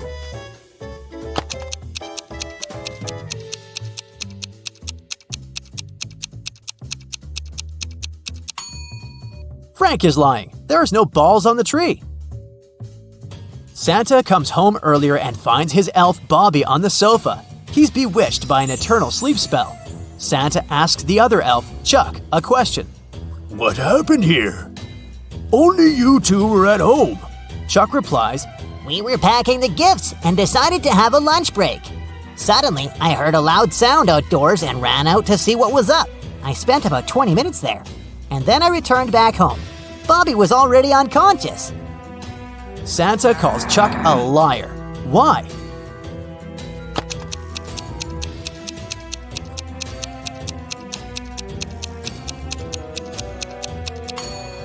Chuck said he spent 20 minutes outdoors, but the coffee cups are still hot. He bewitched Bobby and staged the scene. Kira comes home to her family's house. She's looking forward to eating the walnut cookies she bought at the airport, but she has to eat them outside because her mother is allergic to all types of nuts. After a while, Kira looks inside her bag and sees that all the cookies are gone. Kira suspects her brothers, so she asks, "Who ate my cookies?"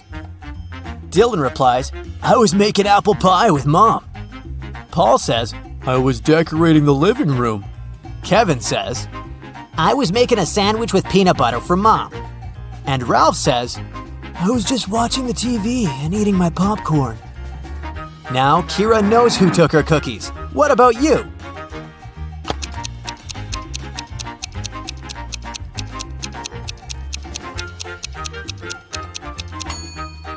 Kevin is lying. They have the same mother, and as we mentioned earlier, she's allergic to all nuts. During the family dinner, Dylan receives an email and begins to cry. Kira asks, "What's wrong?" Dylan replies, "I'm a beginner photographer, and I've sent my best picture to the photo contest. I was expecting to win the first prize, but they disqualified me. Can you figure out why just by looking at this picture?"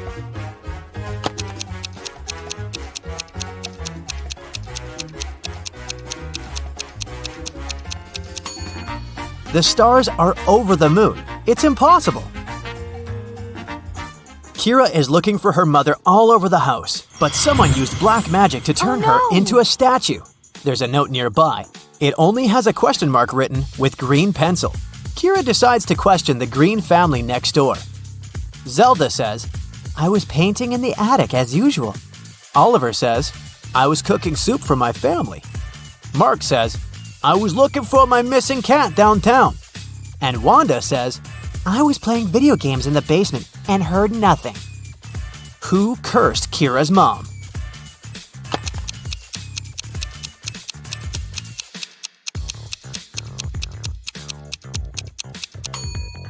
The clue literally says, question mark green. Rachel called the police early in the morning. When they arrived, she told the officers her story. "I work in a museum. Yesterday, I took home several ancient books. I wanted to do some research, but then a blackout happened.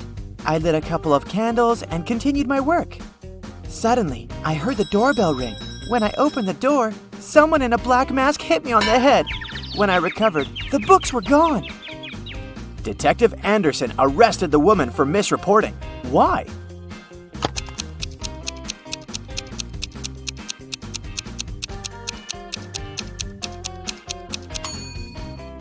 If there had been a blackout, the doorbell wouldn't have been working. After a bank had been robbed, the police found a bag with money in the park. It was lying among cacti.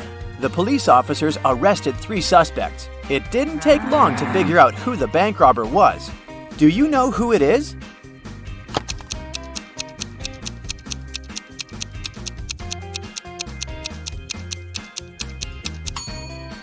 It's the man on the left. He's the only one with some scratches. They must have been left by the cacti. Detective Brown stopped a man leaving a clothing store. The sales assistant claims you've stolen some expensive gloves. These are my gloves! I've had them for ages, the man exclaimed. But the detective immediately understood the man was lying. How?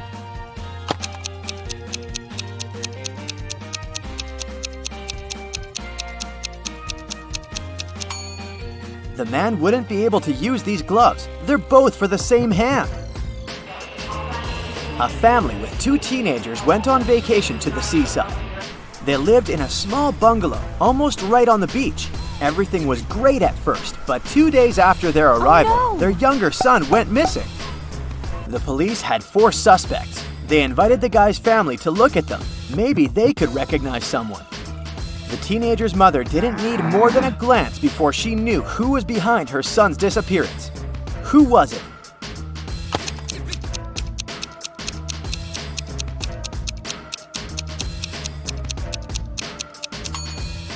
It's the man wearing the missing guy's baseball cap. Michael was going home from the gym when everything went black. When the guy came around, he found out that he was in a locked room. Next to the door, there was a computer with a keyboard. On the screen, there was a riddle. Michael had to type the correct answer, and the door would open. The riddle went like this. It makes 2 people out of 1. What is it? Michael typed the correct word, and the door opened. He was free to go. What was the answer?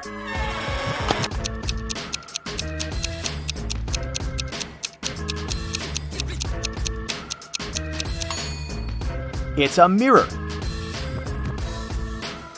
Police detective Thomas Davis was walking along the street on a winter evening. Suddenly, he saw a person in a black mask sneaking out of a house through the window. They were carrying 2 large bags. The detective realized it was a burglar. He ran after the stranger, but they turned the corner and disappeared. Thomas understood that the criminal had hidden in one of these houses. But which one?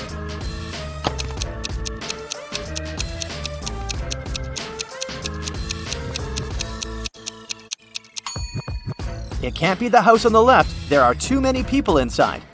There are no footprints in the snow leading to the house on the right. It means no one has been there for quite some time, which leaves us with the house in the middle.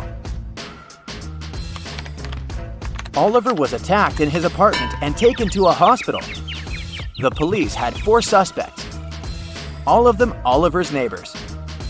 Amelia said she'd been walking in the park since early morning. Henry explained he'd been painting in his studio and had heard nothing. Jacob said he'd been repairing his car. Sophia answered she'd been taking a bath for the past 3 hours. Look at these people's hands and try to figure out who is lying.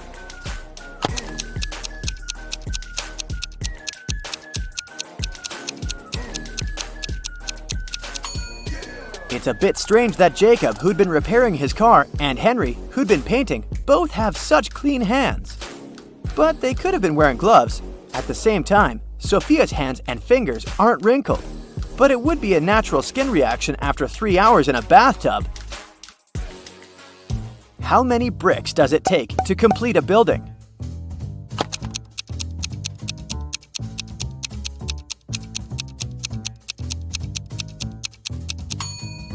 Just 1. It will be the last one. A man wanted to buy a used car. He found a nice one, which cost $9,000. He bought it and didn't pay a dime for it. How come?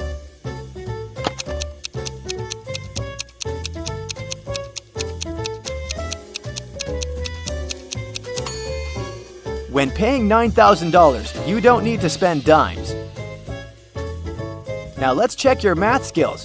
How can you write 45 using only the number 4?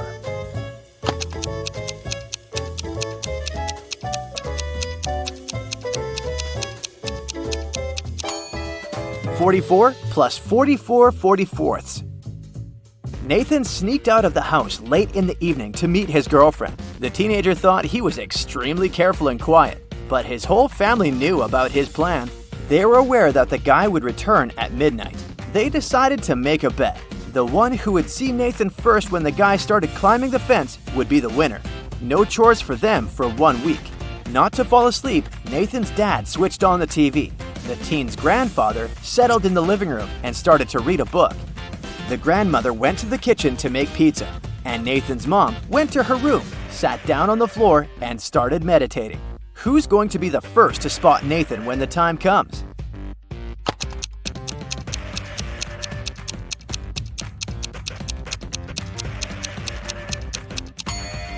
Nathan's mom. Her eyes will be used to the darkness, and she will see better than the others. The CEO of a large company called the police. He was sure that one of his employees, Victoria, had stolen a memory card with secret information. She was going to sell it to the competitors.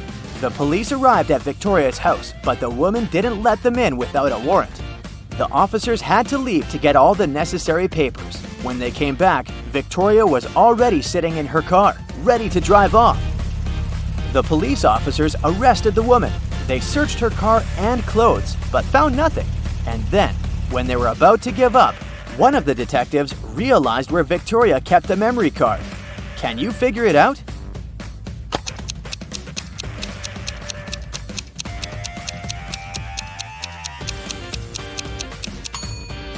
When the police first came to her, the woman had her hair down, but after that, Victoria changed her hairstyle. The memory card is in her bun. Martin was driving past a bus stop when he saw 3 people standing there. One of them was Monica, a woman he had a crush on. Martin also spotted Sam, his friend, and an elderly lady who looked like she was freezing. Unfortunately, Martin had a 2-seater car. What should he do?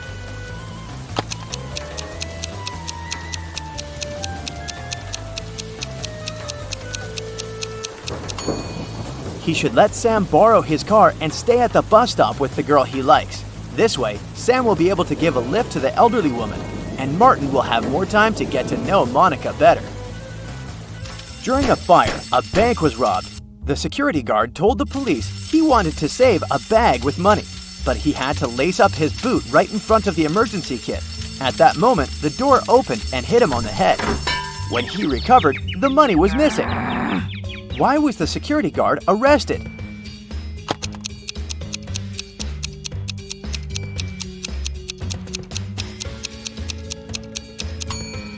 All emergency doors open outward.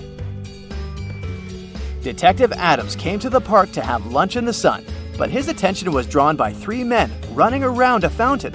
Each of them was shouting, "Thief! Catch the thief!" The detective was confused.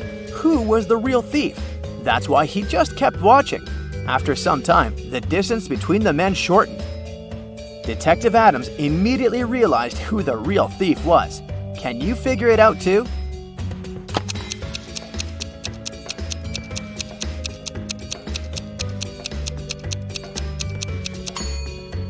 If the third man was the thief, the second one would only have to turn around to catch him. The same goes for the second man, which means the man running in first is the criminal. Someone robbed a bank in a large city. A police detective went to visit the main suspect. "I've been feeling unwell all this week, and I haven't left my apartment for 3 days. I didn't even need food. My fridge is full.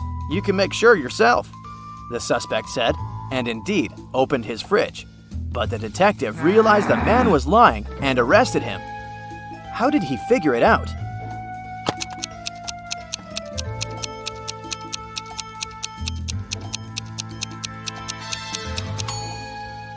First of all, the bread on the table looks fresh. Plus, if the man had been staying inside for 3 days already, his fridge wouldn't be that full. Lilibet has always wanted to get a cat, but her mom wouldn't allow her to get one. Once, she found a kitten on the street and brought it home. She knew her mom would make her take it to the shelter, so she decided to hide it. Once, Lilibet's mom walked into the room and realized there was a cat living in her daughter's room. How did she understand it?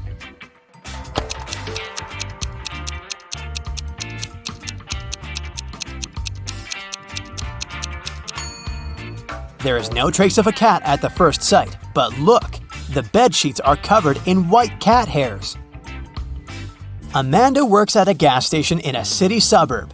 It's so calm and quiet there that one day she only had 3 customers. The first one got something to drink. The second one got some chocolate bars, and the third one just paid for gas. One of them was a criminal, and Amanda reported him to the police. Who is the criminal, and how did she understand it?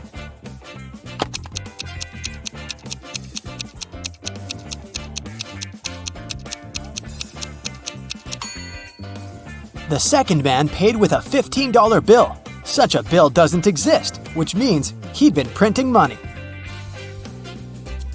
John was on the expedition to the North Pole. One day, he woke up in a frozen cave. He didn't remember what had happened, but he had to get out fast. There were 3 doors. Behind the first one, there was a room filled with poisonous gas. Behind the second one, there was a huge lake. Behind the third one, there were 3 hungry polar bears. Which door should he choose to stay safe?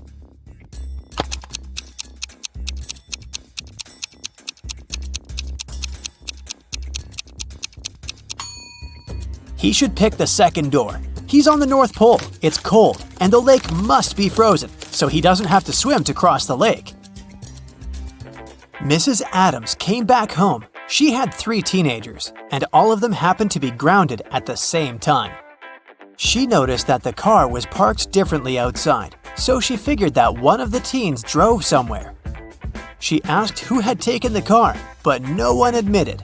Atlas said that he had spent the whole day outside gardening and just returned home a few moments ago.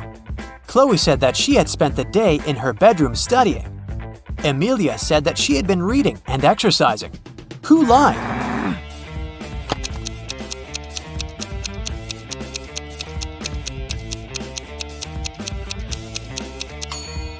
Of course, it's Atlas.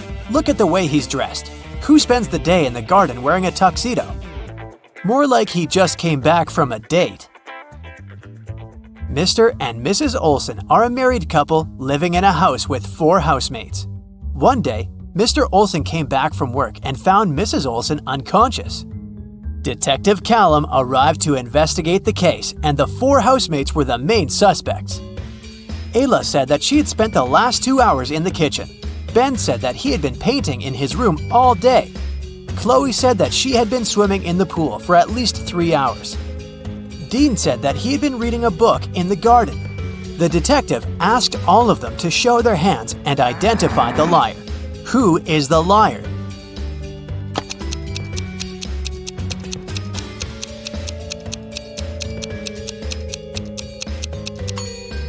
It's Cleo. If she had spent 3 hours in the pool, her fingers would have been wrinkled, but they're perfectly fine, so she must have lied. Okay, now it's time to challenge your attention. Each time I'll show you 2 photos and you have to tell me which person isn't being smart in the situation. Here's the first set. Damon and Carter are both stay-at-home husbands doing house chores. Which one of them isn't smart?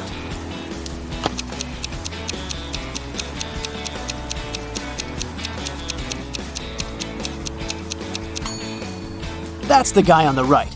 He's watering the flowers, but there's no need to do it because it's pouring outside. Okay, here's another pair. On the left, there is Celeste. She's grilling the meat for a family barbecue. On the right, there's Gianna, who's vacuuming the house while listening to music. Who is not smart at all?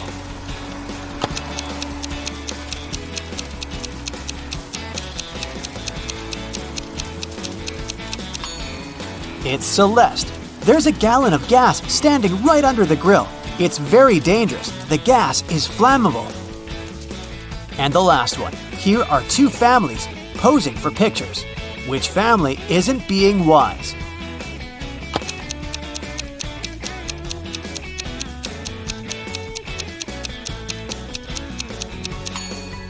It's this family right here. Did you notice there's a huge branch cracking right over them? Caleb just got a big sum of cash from the bank. He was walking past a grocery store when he suddenly felt bad and fell unconscious. A young girl, Hannah, was passing by, so she reached out to help him and called the ambulance. Soon the man came back to his senses. He reached out to check the money, but it wasn't there. Someone stole the money during all the fuss. The police had 3 suspects: Hannah and 2 other pedestrians that walked past them. Who is the thief?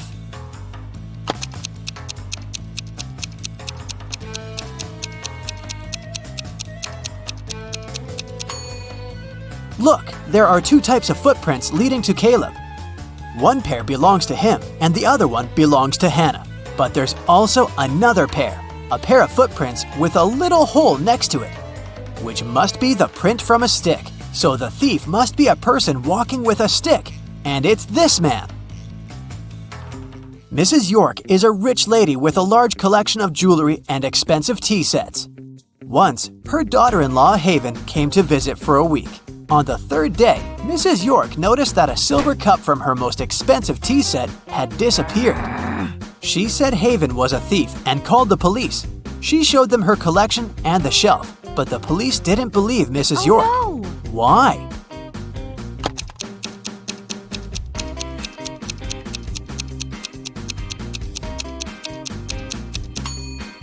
The spot where the cup was supposed to stand was just as dusty as the rest of the shelf. It means that nothing had been standing there for a long time. A famous writer was living alone on a farm far away from the city and never went outside. The only people she ever saw were her cook, her gardener, and a cleaning man. One day before breakfast, the cleaning man found the writer in a bad health condition and called the ambulance. The doctor concluded that the writer was poisoned. The cook said that he had been busy looking for new recipes. The gardener said that he was outside doing his job. The cleaning man said he had just came to start the job when he found the writer. Who poisoned the writer?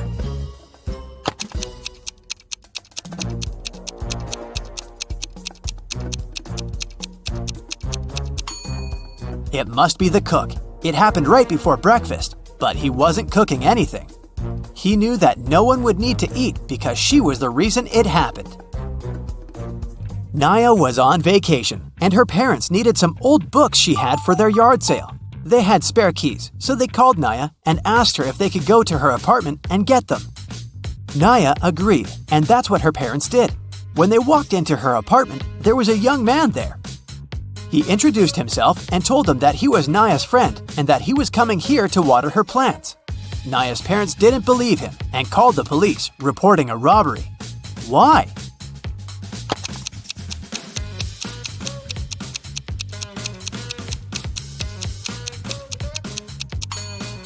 Look around. There's not a single plant in Naya's apartment. It's a very poor excuse.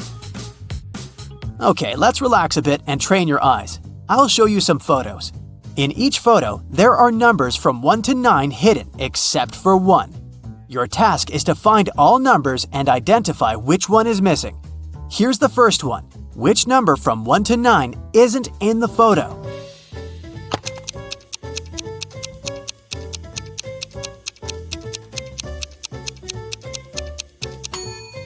Correct. There is no number 4. Okay, now something a bit harder. A new photo, but the task is the same. Which number is missing?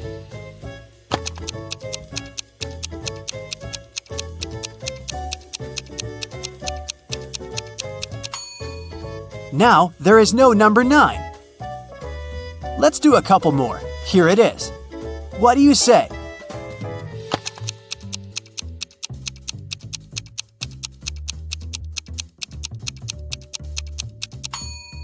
This time, it's number 6 that's missing. The task is getting harder, and numbers aren't so easy to find anymore. But I believe in you, so go ahead. What do you say this time?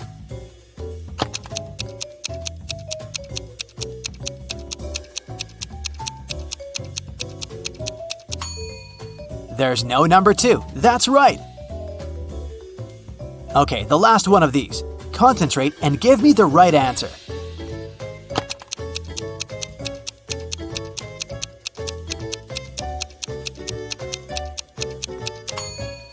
Yes, number 8 isn't there. Great job!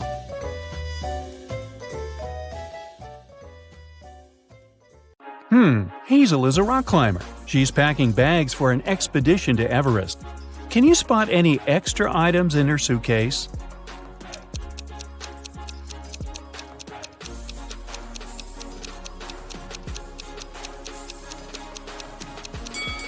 It's unlikely that you would need these fancy high-heeled shoes in the mountains. Also, this fragile vase is useless on a hike. Hazel orders a taxi to go to the airport. She's using this app. There are 4 free cars in her neighborhood, but only one of them can reach Hazel's home. Can you tell which one?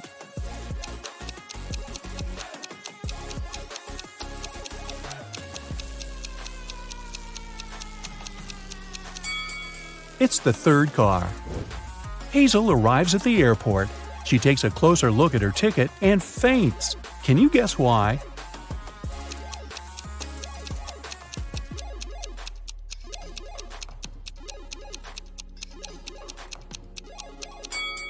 The name of the airport on the ticket doesn't match the airport that she's in. Hazel needs to go to the correct airport as quickly as possible. These 2 drivers are eager to give her a ride. Can you tell who will reach the destination faster?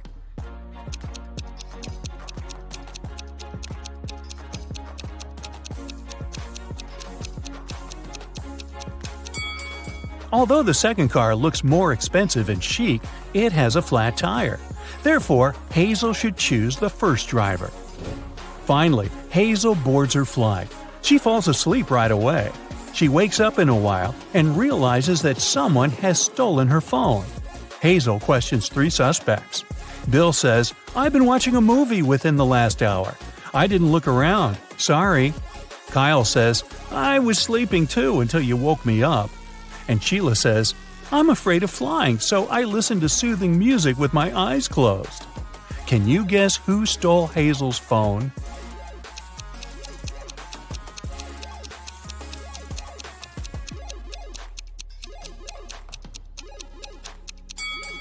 Nobody. She just dropped it on the floor over here. See? It's dinner time.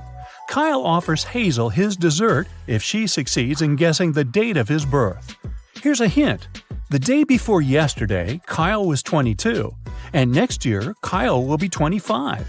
Can you help Hazel solve this mystery?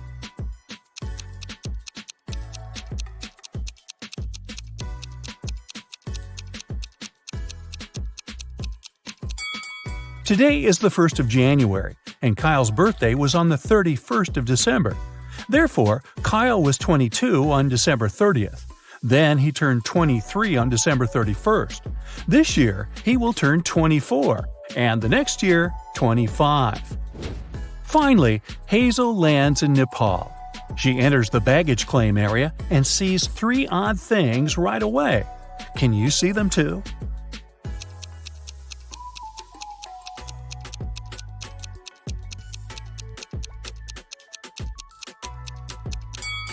There's a dog in this bag.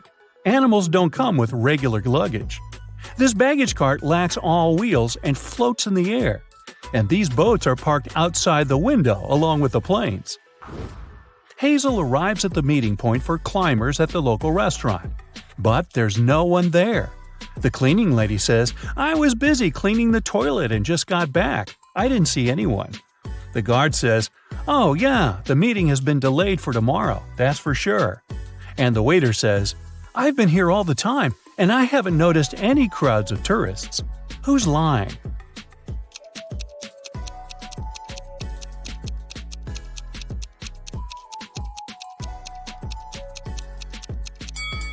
The guard. See this sign? The meeting takes place on the roof. That's why they didn't see the tourists. On the way to the roof, Hazel sees a woman who's cleaning a window on the 10th floor. Suddenly, she slips and falls. She doesn't have any safety equipment and nothing to soften her fall. But yet, she's not hurt. How can this be?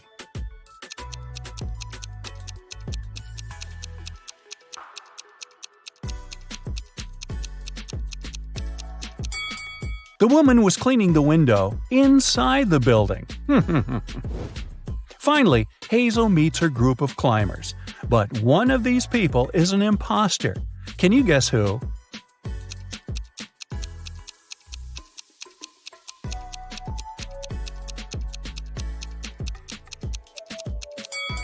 This guy has tentacles instead of a hand. He's definitely not from this planet. Hazel goes on an expedition with the group. She stops to take some pictures and gets lost. In a while, Hazel finds 3 roads leading to the next mountain village. But every path hides some adventure. There's a hungry snow leopard walking on the first path. There's a herd of Himalayan yaks on the second path. And Road 3 leads through an avalanche risk area. Any movement can make the snow slide down. Which way is more or less safe?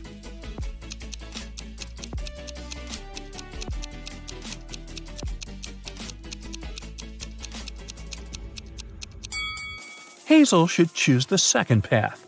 Although these yaks look pretty scary, in fact, they're friendly plant eaters. Hazel checks into the local hostel. She leaves her bags in the room and goes to see the sights of the village. After a while, she returns and finds out that someone had stolen her passport. Hazel calls the sheriff and he interrogates 4 suspects. The hotel manager says, "I was dealing with a tourist group that has just arrived. I didn't notice any robbers." The hostel owner says, "I was dealing with a bathroom clog all day." The gardener says, "I didn't enter the hostel. I was watering the roses in the garden." And the cleaner says, "I was too busy feeding fish in the lobby. I didn't notice anything suspicious." Who's lying?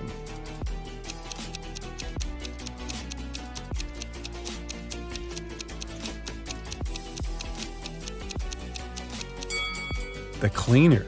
Can you see any aquariums in the lobby? Hazel visits a local restaurant. The cook offers her 3 meals to choose from. Can you help her pick the safest option?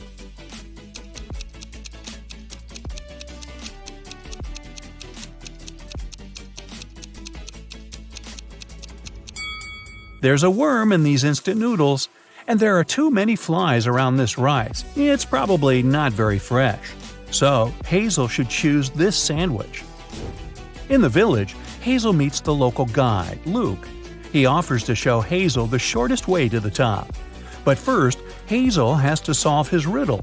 Luke and his wife have 7 children. Half of them are sons. How is this possible? Can you help Hazel solve this mystery?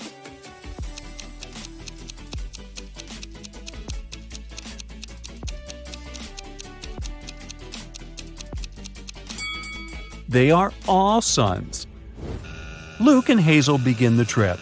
On the way, he offers Hazel to visit the local magic caves. Hazel agrees, but eventually she gets lost inside one of the caves. She wanders around for a while and finds these 3 tunnels. There's a portal to the sun in the first tunnel. There's a box with an ancient magic gemstone inside the second tunnel. This gemstone curses anyone who sees it. And finally, the third tunnel hides a bunch of poisonous scorpions. Which way should Hazel choose to survive?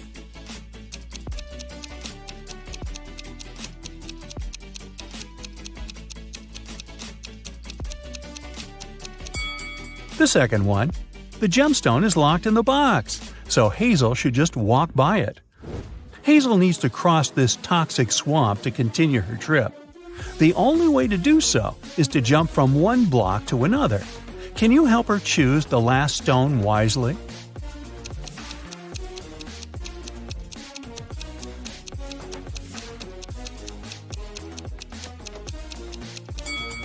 Each block has a particular number: 1, 5, 9, 13, 17, and 21. This sequence is formed by adding the number 4. Therefore, the remaining block should be 25, not 27. Hazel continues her journey and finds this weird sign engraved on a rock. Can you help her crack the meaning of this code?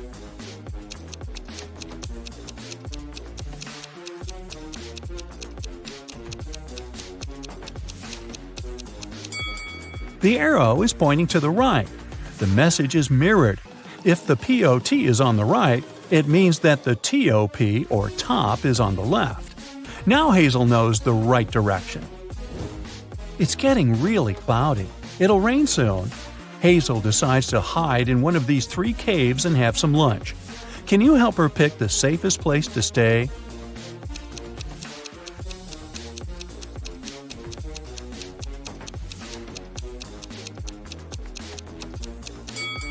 take a look at the tracks. The first cave is probably home to a family of bears. Mother bears can get furious when it comes to their cub protection. As for the second cave, it's obvious that a human being has entered it and come back out, which is encouraging. And now, let's take a look at the third cave. A human entered it but never came out. Therefore, Hazel should choose the second cave. Finally, Hazel reaches the top of the mountain. Suddenly, a kind wizard pops out of nowhere and greets her. He suggests Hazel relocate to a hidden magic world. He says, "I'll show you the gates if you solve my riddle. So listen carefully. I'm very fragile, and even just saying my name could break me. What am I?" Any ideas what it might be?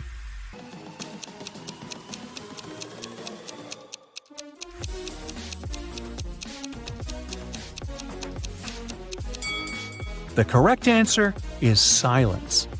The wizard shows Hazel the gates. There are 3 doors, but only one of them leads to the magic world. Can you help Hazel figure this out?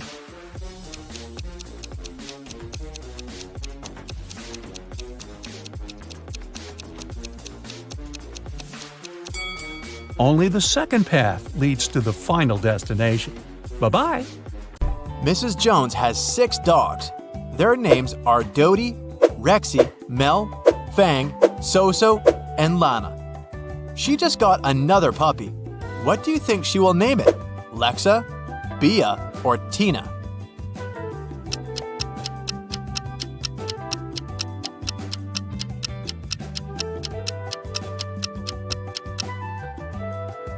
Tina. She seems to follow the scale do, re, mi, fa, sol, la. And then comes T. Detective Callum was walking past a little house in the suburbs and heard a woman screaming, "No, Ben, don't!" He ran inside and saw an empty bottle of rat poison and several people inside. An elderly lady, a young man, a blonde girl, a brunette girl, and a cat. He figured out that one of them had drunk the poison. Without asking any questions, he picked up the man and drove him to the hospital. How did the detective know who drank the poison?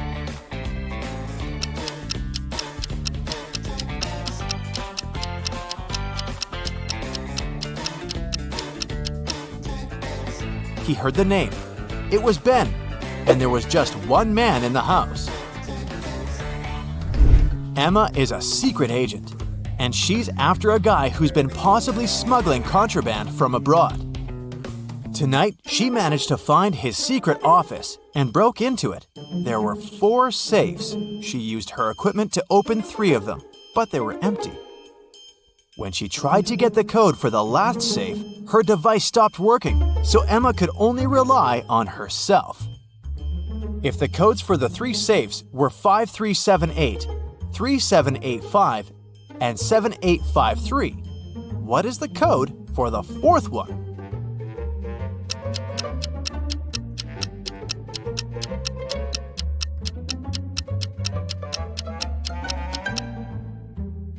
You might have noticed that every next code is formed by moving the first digit of the previous code to the last position.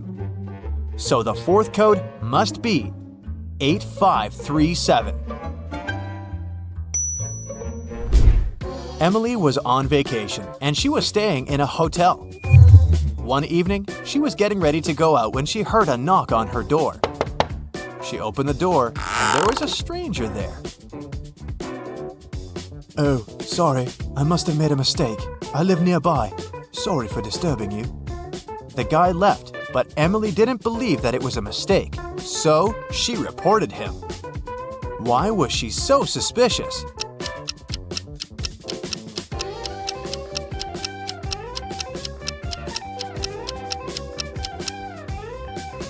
The guy knocked on the door. If he had really thought it was his room, he'd have tried to open it with his key.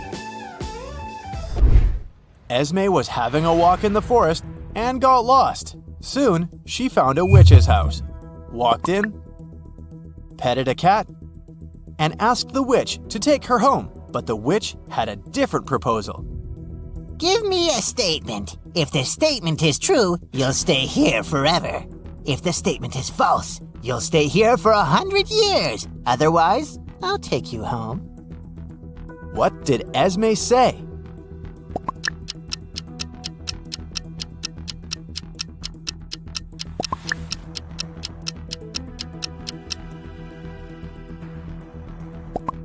Esme said, "I'll stay here for 100 years."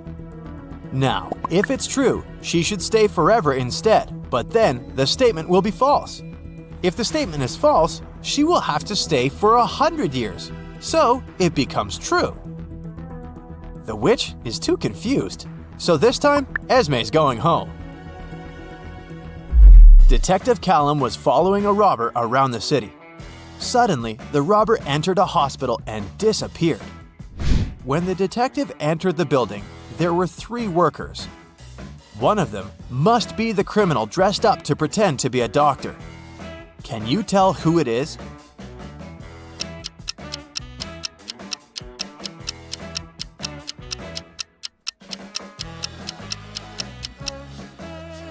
It's the guy on the left. All other doctors wear hospital shoes, and he's the only one wearing regular sneakers. On a summer day, the police warned that a robber had escaped from Spain and taken a plane to Los Angeles. They got the description of the robber. 6 feet tall, skinny, dark hair, no beard. Detective Callum arrived at the airport to arrest the guy. Take a look. Which guy is the one they need?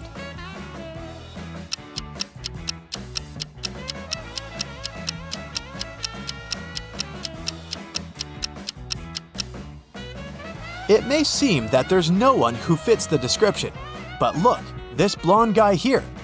Some dark hair is peeking from under his blonde wig. It must be the criminal in disguise.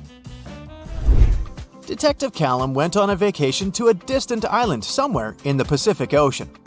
The problem is that he doesn't speak or understand a word in the local language. But right now, he needs to figure out which restroom to use. Since one is for men and the other is for women, he has found one local lady who doesn't speak English but can understand it. How can Detective Callum figure out which is the men's restroom?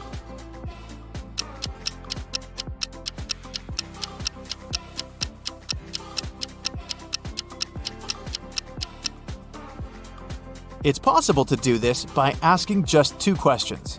At first, he should point at himself and ask, "Am I a man?" And remember the response. Whatever the local woman replies, it means a yes. Then, Detective Callum can ask the second question. Is this a men's restroom? Pointing at one of them. If the response is the same word as before, it's a yes. If it's different, then it's a no. By the way, what is it that can answer back in any language?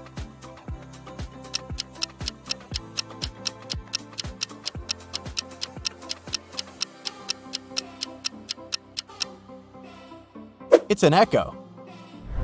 Elu is a fairy who needs to fly to a village on the other side of the forest for some fairy business. The problem is that the trip there takes 6 days, but one fairy can only carry 4 packs of pixie dust, and one is only enough for 1 day. There's no chance of getting more pixie dust midway. It's all stored in the villages. So, Elu should take some helpers on the trip with her. How many helpers does she need? And what should be her strategy to reach the other village?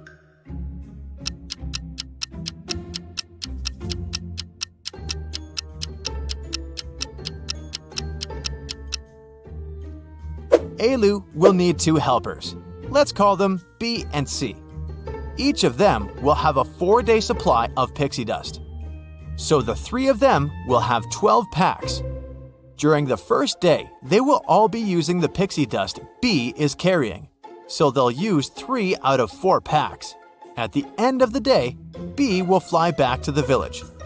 And Elu and C will keep going. The remaining pack of pixie dust will be enough for B to make it back home safely. On the second day, Elu and C will be using the pixie dust C is carrying. So they'll use 2 by the end of the day. Then C will go home. The road back home will take her 2 days, and the 2 packs will be enough for her to return. Ailu will continue her journey alone. It'll be just 4 more days. But she'll still have her 4 packs of pixie dust to make it there. Elle is a college student. She goes there by train, but she always rides her bike to the train station. Her house is between 2 stations, 1 mile from the first station and 2 miles from the second station. Every morning, she rides her bike to the first station. But every afternoon, when she returns from college, she gets off at the second station. Why?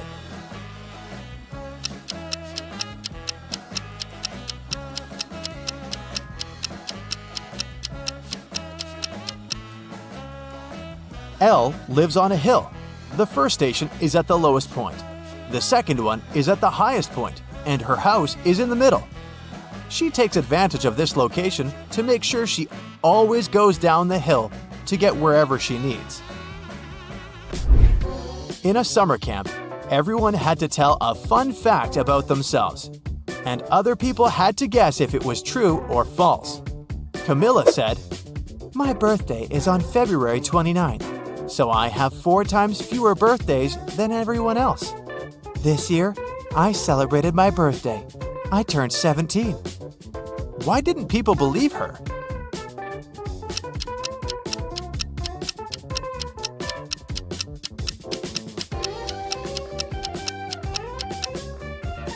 February 29th only happens once every 4 years. Camilla couldn't celebrate her 17th birthday on her actual birthday because this number can't be divided by 4. So either she wasn't born that day or she's not 17. Let's start with testing your attention to detail a bit. Take a look at 2 friends, Ariana and Brooke. Can you tell which one of them is richer?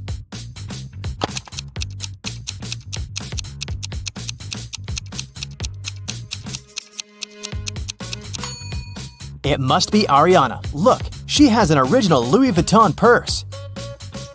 Cameron and Dean went fishing on a lake in the middle of winter. Here are photos of them. Cameron is posing with just a little bit of clothing when it's freezing cold, and Dean is posing with a big fish he caught. Which one of them is less smart?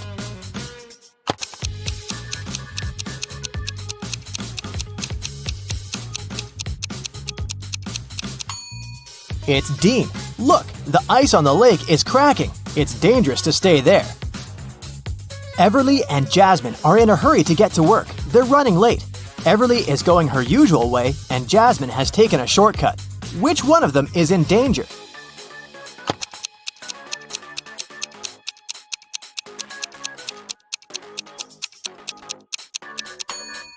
Jasmine, look, she's walking close to some buildings.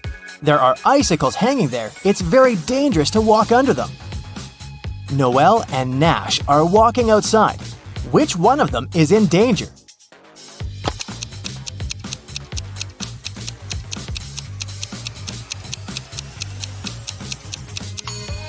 It's Noelle. Even though Nash is blind, he has a stick and he'll know that there is a hole. Noelle might not notice this because she's too focused on her phone.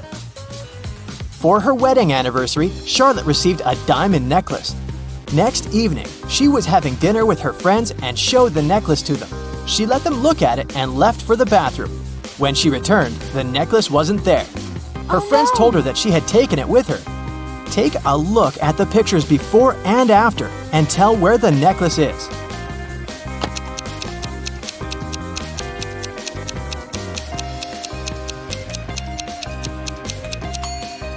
Look at the glass of juice of this woman.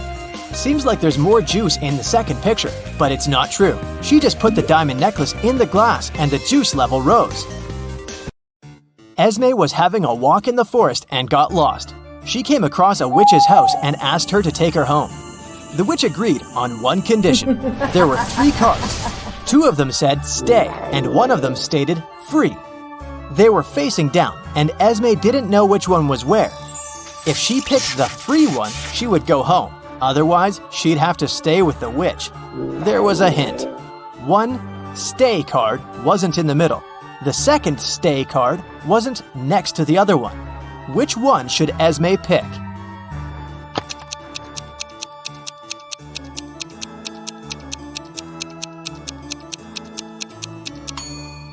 If one stay isn't in the middle, it's either on the left or on the right. Otherwise, if the other one can't be next to it, then it's definitely not in the middle, but on the other side. So, Esme should pick the middle card. It must be the free pass. Ava needed to sneak into her mom's computer to delete an email she had accidentally forwarded to her, but the account required a password she didn't know. Luckily, there was a hint, and here's what it said. What do you think the password is?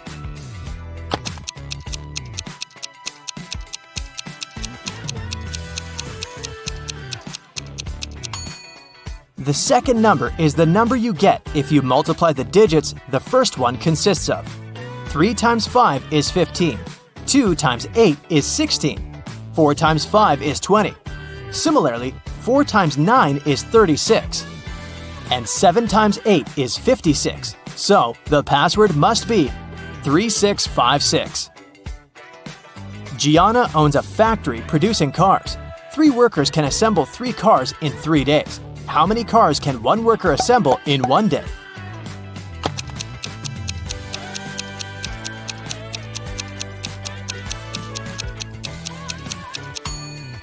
If 3 workers assemble 3 cars in 3 days, then one worker assembles 1 car in 3 days. So, in 1 day, a worker assembles 1/3 of a car. Eloise woke up in a dark dungeon with only some torches lighting it up. There was a door, but it was locked. There was a panel with buttons of different colors and a plate with the word "Grow" written on it. How can Eloise get out?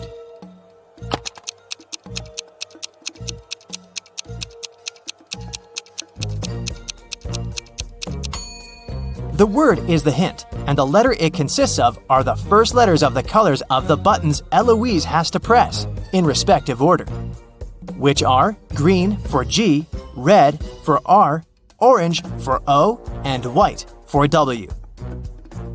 Miel likes everything to be in perfect order. Her room is very organized, and even her collection of numbered marbles is sorted into 3 boxes. In the first box, there are marbles with numbers 1, 2, and 7. In the second box, there are marbles numbered 1, 4, and 5. 2 marbles in the last box have numbers 6 and 3 on them. What's the number on the last marble in the last box?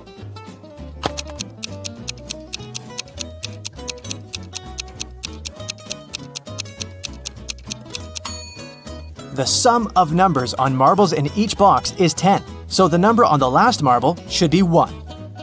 Ashley arrived on a remote Greek island to spend her getaway vacation alone.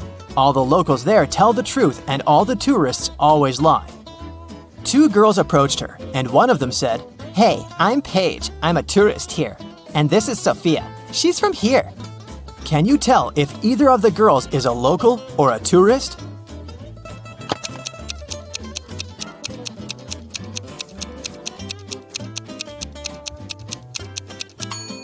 Since locals always tell the truth, a local would never call themselves a tourist. So, Paige must be a tourist, which means that she's lying about Sophia being a local. So, Sophia is a tourist too. Calliope is a queen of a remote island country that no one has ever heard of and that isn't on any maps. She wanted to make sure that there are more girls being born in her country, so she passed a new law. Every family should give birth to their descendants until they have a daughter. After they have a daughter, they can't have any more descendants. With this law, what will be the ratio of men and women in the country after many years and generations pass?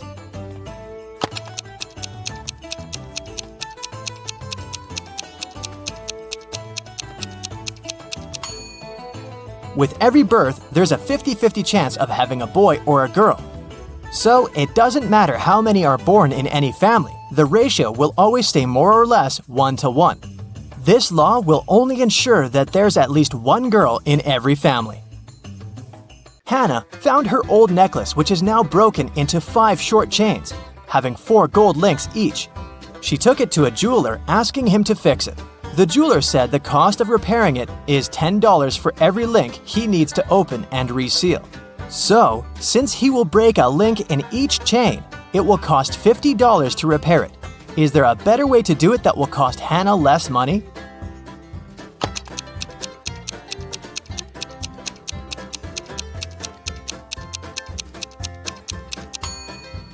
A more efficient way is to break the 4 links in one of the pieces and use each to seal the remaining 4 chain pieces with them. This way, it will only cost Hannah $40 to repair it. Okay, now let's take a little break and have fun. I'll show you some emojis, and your task is to guess which movie they describe. Here's the first set for you. What do you think?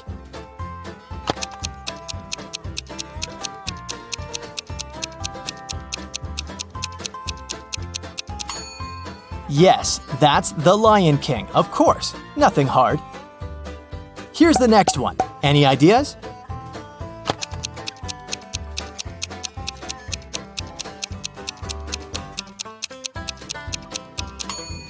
Beauty and the Beast, another Disney classic. This one is my personal favorite. Have you seen it?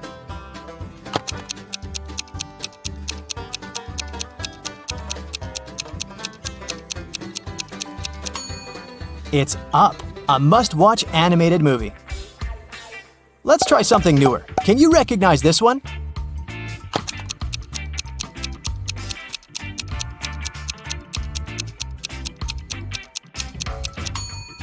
This is Encanto. Moving on from the animation a bit, what is this movie? I bet you know it.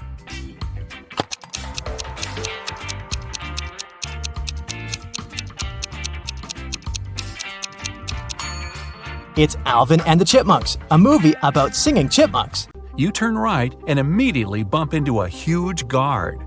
Your heart skips a beat and you get paralyzed with fear.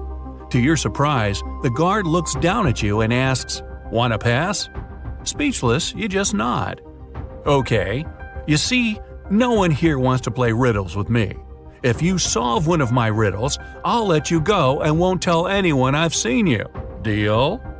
You nod again, and here comes your riddle. What is that invention that lets you see right through walls?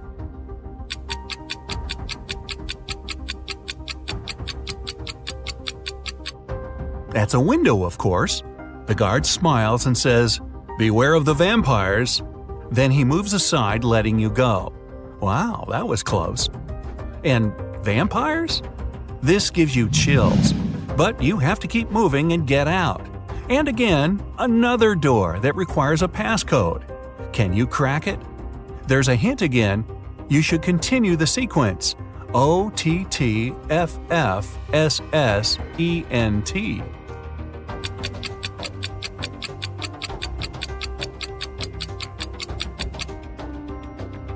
Each of these letters is the first letter of the numbers. O for 1, T for 2, T for 3, then 4, 5, and so on. The last stands for 10, so the next 4 are ETTF, 11, 12, 13, and 14. Yep, that's correct. The door clicks open. Move! You get into a huge dark room. All the light comes from the candles the room is filled with. The problem is that there are 4 ways, and again, you don't know which one to take. Suddenly, each of the doors opens and 4 people walk into the room. There are 2 men, 1 woman, and 1 teenage girl. They all say they're prisoners too, and the other 3 are vampires. Who do you trust?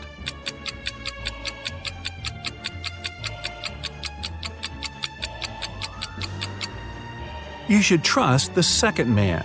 He's the only one who casts a shadow from the light of the candles. The other 3 don't, so they must be vampires. So you rush to the man and you shut the door behind yourself. It'll probably slow them down for a while.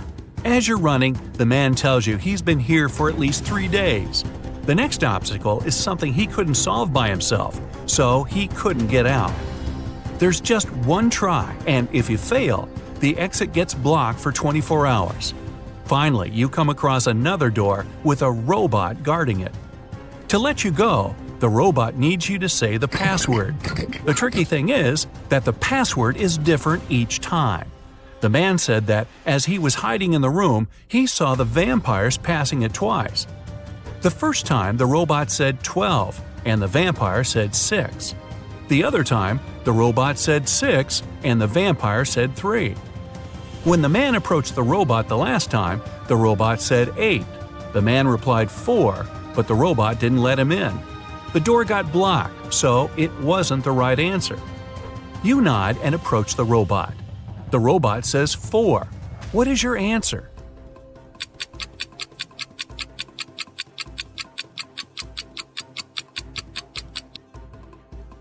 The answer is 4. The rule isn't dividing the number by 2, but saying the number of letters in the word. Your answer is accepted. The robot opens the door and lets you go. Again, another dark room. But as you step into it, you get surrounded by 8 hungry dogs. In the middle, there's a meat cake standing so high on the table that the dogs can't reach it. To calm them down and make them your friends before they make you their dinner, you have to feed them the cake. But here's a tricky thing. The knife is magical and can only make 3 cuts. After 3 cuts, it disappears. Your task is to divide the cake into 8 equal pieces with these 3 cuts. How can you manage that?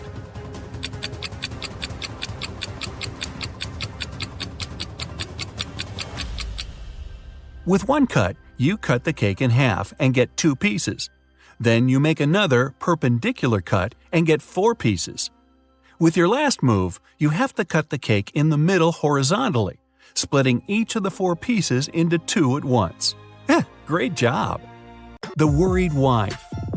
Jason got into a car accident and lost his memory. When he came around in his hospital room, he saw 3 young women near his bed, but the man couldn't remember who they were. Each of them claimed to be his wife. The doctor told him Jason had to stay in the hospital for at least 1 more week. "Sweetheart, what am I supposed to do if you never remember me?" The woman on the left was sobbing bitterly. "Honey, I'm so worried. Let's go home. I don't like it here. I'll take better care of you at home," the one in the middle exclaimed. The girl on the right was furious. "They're trying to steal you from me. Let's leave this place right away." Which lady is the man's wife?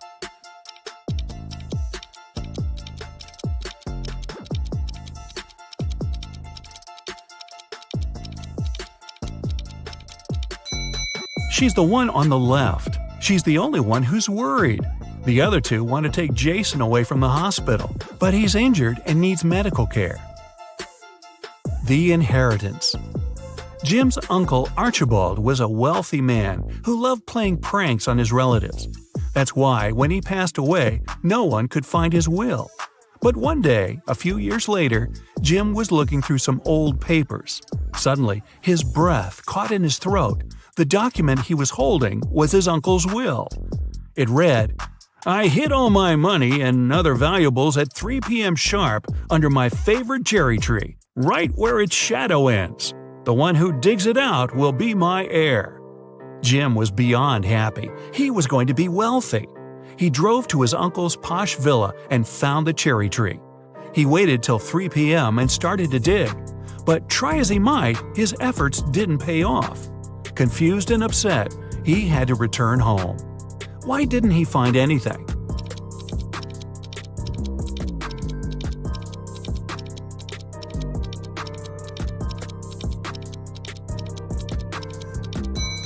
It's been several years since Jim's uncle hid his valuables. The tree has grown taller, and its shadow has become longer too. Who's poor?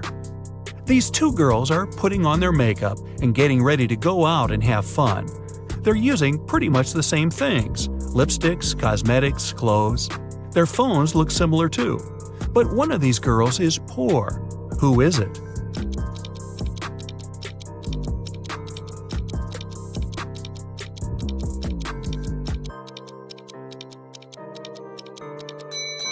Take a closer look at the girl on the left. Her phone gives her away. It's an obvious knockoff.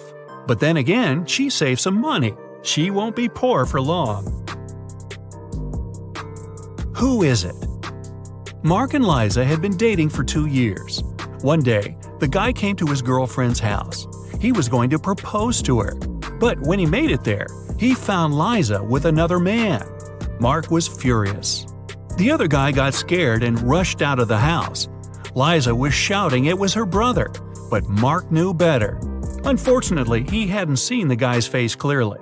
When he ran outside, he saw 3 men. Which one is Liza's lover?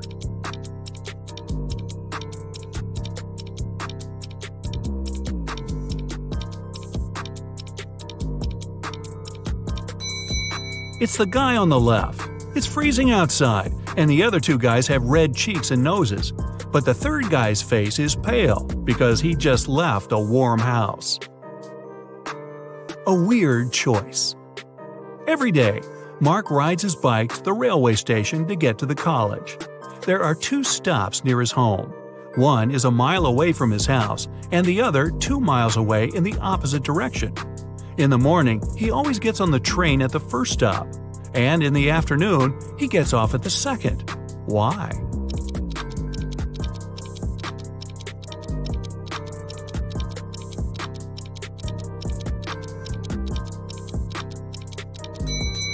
Mark's home and the stations are on the hill, and this method allows the guy to ride his bike down without any effort. A money problem. A notorious criminal caught rich businessman Brian and locked him in a room. "I won't let you go until you double the money I leave for you."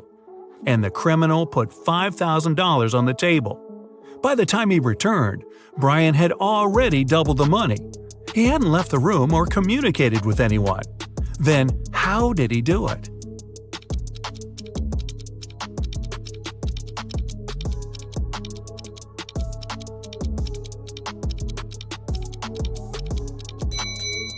He put the money in front of the mirror.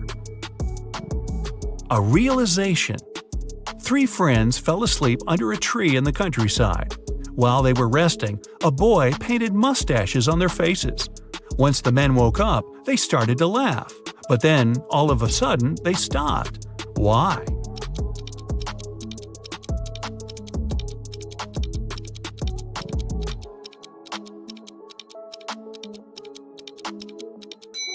At first, they saw the mustaches on their friends' faces and found it funny. But then, they realized their friends were laughing too. It meant they had mustaches on their faces as well. Jessie is a mom of 3 who works as a detective. She comes home late one night and goes right into the kitchen to get dinner ready. Waiting for her in there, a huge mess. Looks like someone already had their dinner, a chocolate pasta sandwich. She doesn't let her kids eat that kind of stuff. So she goes upstairs and rounds up all her kids. Katie, Serena, and Hannah are all busy doing their homework. They all deny eating chocolate pasta, but she still knows who it was. Who's lying, and how did Jessie know?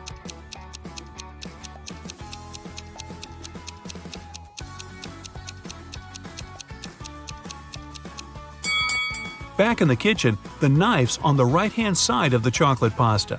That means the person who made the sandwich is left-handed. She has only one left-handed kid, and that's Hannah. You get lost in the forest, and you end up wandering around the whole day. Finally, at sunset, you come across a small and spooky house. Looks like a witch lives there. You have no other choice, so you go in and ask her to show you the way out of this crazy forest. The witch agrees, but on one condition: you have to play a game. If you answer correctly, she lets you go. If you make a mistake, you have to stay with her forever. Here's the question. You have something that's yours. You barely use it, but others use it a lot. What is it?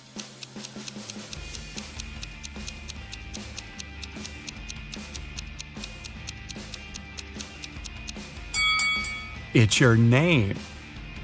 You're abroad, enjoying the sun and a much-needed vacation. One day at the beach, you meet a beautiful woman and spend the whole day with her. In the evening, you ask her if you can meet again tomorrow. She smiles and says yes, if you can guess where she comes from. But she really likes you, so she gives you a hint. The place I'm from is 2 of Armenia, 1 of Germany, 2 of England, 1 of Turkey, 2 of India, and 1 of Australia. Can you guess where she's from?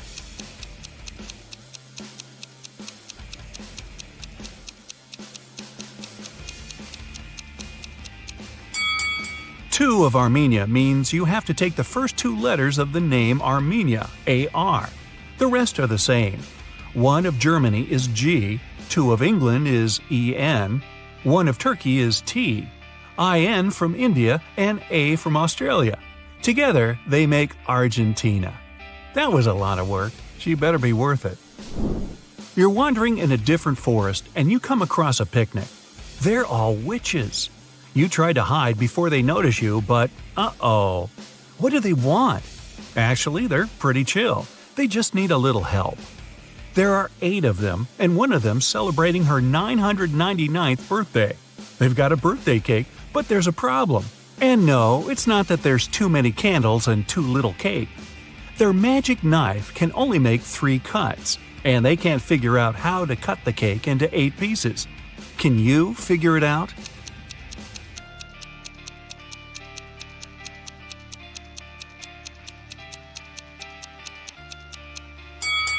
First, cut the cake in half. Then make another cut so there are 4 equal pieces. Now, cut the cake sideways through the middle so it has 2 layers. Now, everybody gets a piece. Helena finally got herself a new guitar.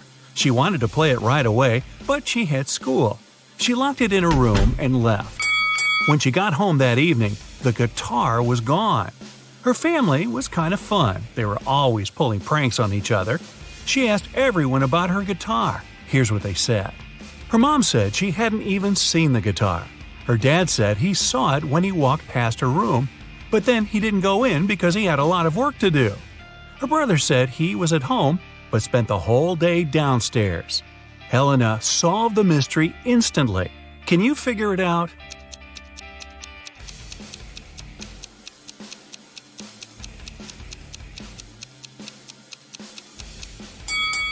Her dad's lying.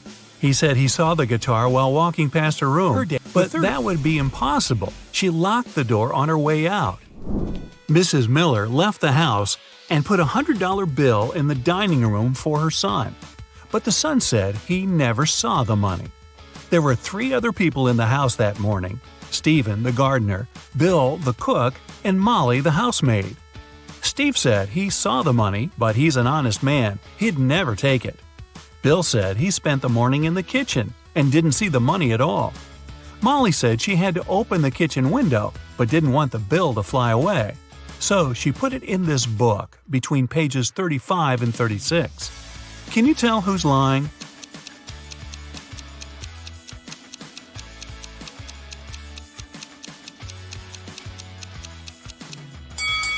Molly is. She couldn't have put the money between pages 35 and 36. They're 2 sides of the same page. Kevin's a single father of 4. He was working late one evening and got a call from a neighbor. The neighbor just saw one of his daughters walking around with her friends in a totally different neighborhood. It was dark, so the neighbor couldn't tell which daughter it was. When Kevin came back home, he asked his daughters which one of them was out after dark. Lily said she was reading all evening. Madison said she was playing Uno. Riley said she was in the backyard in the pool. Ava said she was talking to a friend in her room. Kevin immediately knew who was lying. Do you?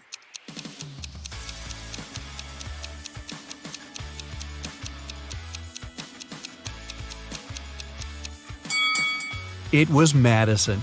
She couldn't have been playing Uno by herself. She's hiding something. If it's raining at midnight, can you expect that in 72 hours it'll be sunny?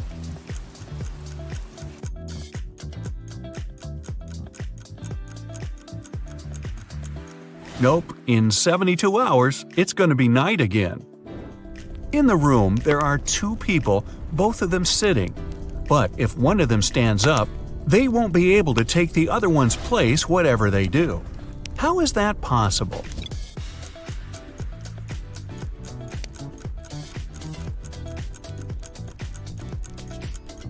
The second person is sitting on the first one's lap.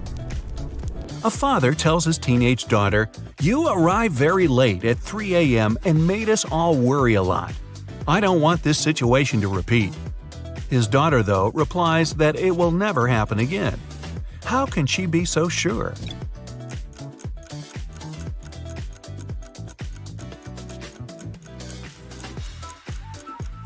The father was talking about the birth of his daughter. An art expert paid big money at an auction for a painting that he knew didn't cost anything. He was an honest man and didn't have any criminal intentions. Why did he buy this picture?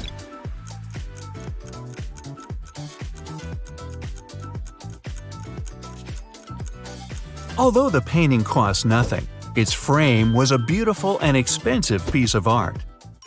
A street food vendor has a sign on his stall saying, "1 hot dog, $1.50. 3 hot dogs, $5.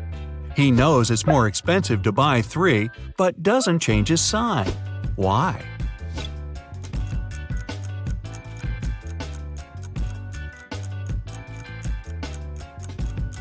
Each time a customer saw his sign, they would buy 1 hot dog, then another, and then a third one, totaling up to $4.50. Thus, everyone's happy. The customers think they're clever, and the vendor gets his sales up. During a fire, a bank was robbed. The security guard told the police that he wanted to save a bag of money, but he had to crouch to tie his boot just in front of the emergency exit. At that moment, the door opened and hit him on the head. When he came to, the money was missing. Why was the security guard arrested?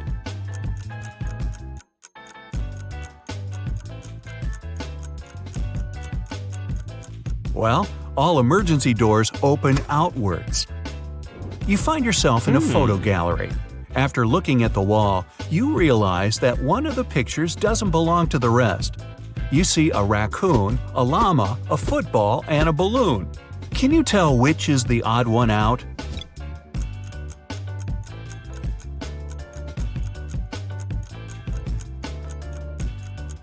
It's the llama picture. The other 3 objects have 2 double letters in their names, but the llama only has 1 double. There's a barrel of water in the yard.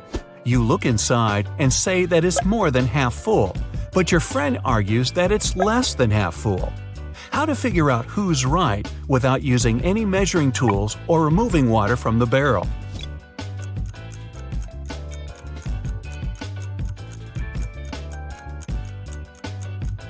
Tilt the barrel so that the water touches the rim.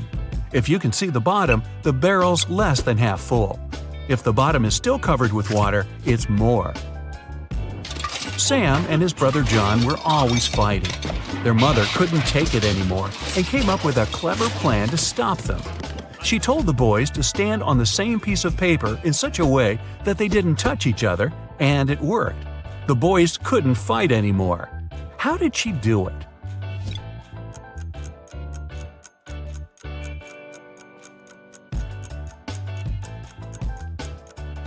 The woman slipped the paper under a closed door and made Sam stand on one side and John on the other.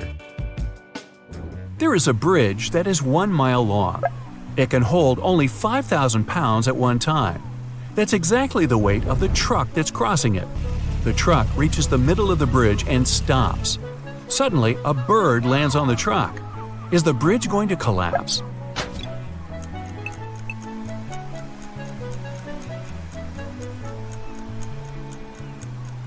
The bridge isn't going to break down because the truck has already used some gas to get to the middle and therefore weighs less than 5,000 pounds. A young woman is sitting near the window. At first, she's deep in thought. Then, she suddenly decides to throw something out of the window. A couple minutes later, she drops on the floor unconscious. She's perfectly healthy and isn't prone to sudden faints. There was no one outside to have hit her either. So, what happened?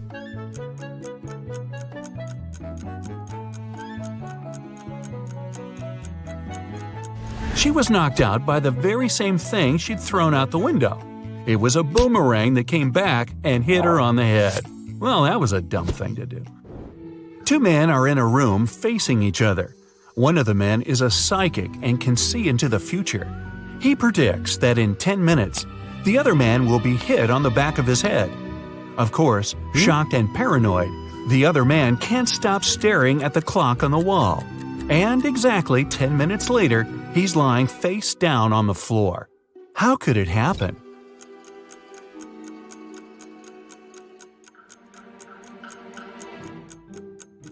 After 10 minutes, the man turned around to see if there was anyone behind him. At exactly that moment, the psychic hit him on the back of his skull. Well, I'm starting to think he wasn't a psychic after all. A member of an expedition to the South Pole found himself in a frozen cave. He didn't remember what had happened, but he knew he had to get out.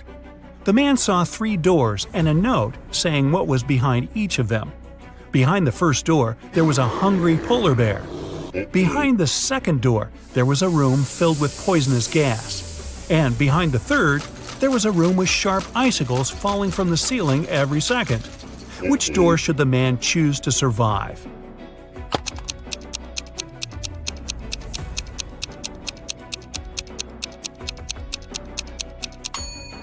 He should pick the first door. He's at the South Pole. There are no polar bears there. After classes, Nora stayed at the university. She needed to finish her project.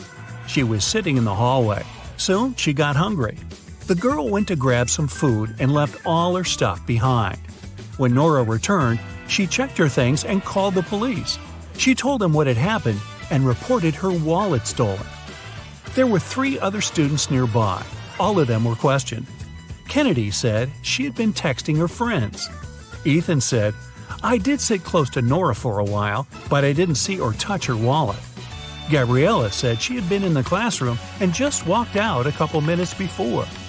The detective listened to them and left without arresting anyone. Why?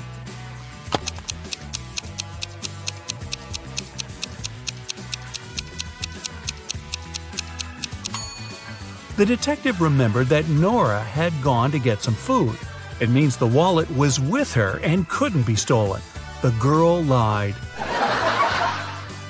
3 women, Sarah, Milla, and Eleanor, went shopping.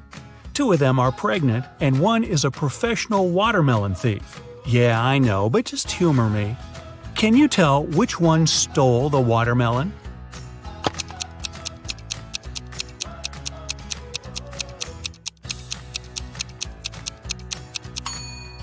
It's Milla. She's wearing heels.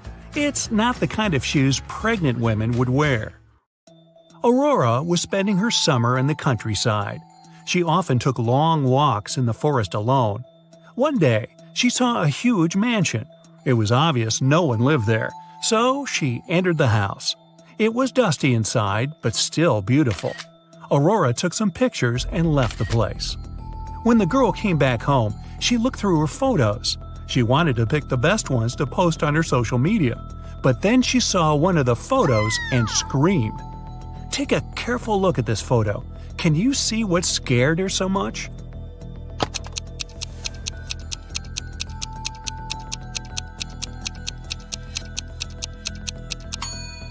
Aurora noticed she, herself, was in the photo. But it's impossible. She was alone in the house. Stella and Adeline were sisters. Their grandmother once presented Adeline a bracelet. But both girls loved this piece of jewelry very much. So sometimes Stella snuck into her sister's room and borrowed the bracelet. One day, Adeline came home and noticed the bracelet was gone. She knocked on her sister's door. Stella opened the door, realized it was her sister, and shut it again. In a couple of minutes, Adeline managed to break into the room. She started searching for the bracelet. Stella told her that this time she hadn't taken Adeline's jewelry. Adeline didn't find anything and had to leave. But on her way out, she remembered something and managed to get her bracelet back. Where was it?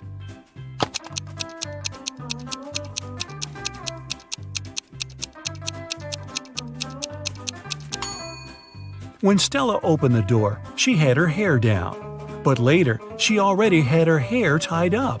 In those few minutes, she made a bun and hid the bracelet in her hair. On a rainy summer night, Mrs. Miller came home after work. Her neighbor, Mrs. Smith, visited her. The women wanted to have some tea together. Mrs. Smith said her daughter was at a party.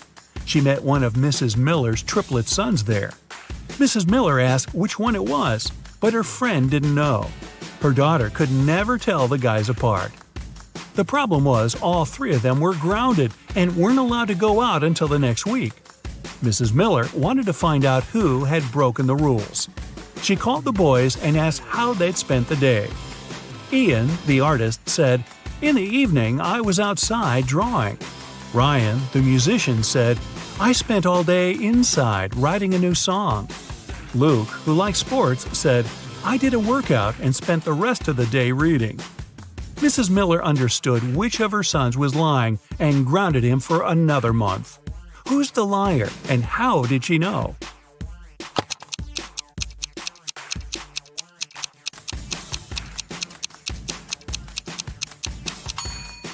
Ian lied. He said he had been drawing outside, but it was raining.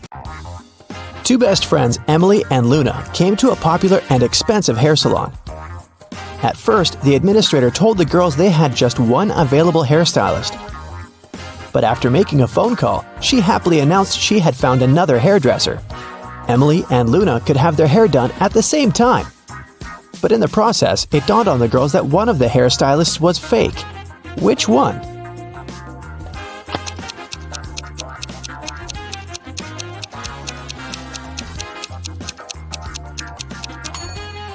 Hairstylists are using regular scissors, but instead of hairspray, the one on the left is holding a can of bug spray. Yeah, that's a big clue right there. Mary and her younger brother Alex were mushroom hunting in the forest. They started to quarrel. So Alex got angry and ran away. After several minutes, Mary rushed after him. She was still fuming but also worried. Soon, the girl reached a small river. A man was sitting on the shore. "Did you see a teenager here?" Mary asked. "Yep, he's just taken a boat and made it to the other side." But Mary didn't believe the man. Why?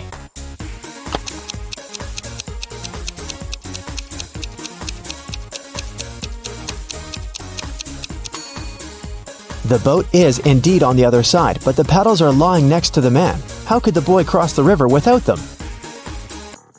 Three prisoners are sitting at a table having dinner, but one of them is wealthy. Can you guess who it is?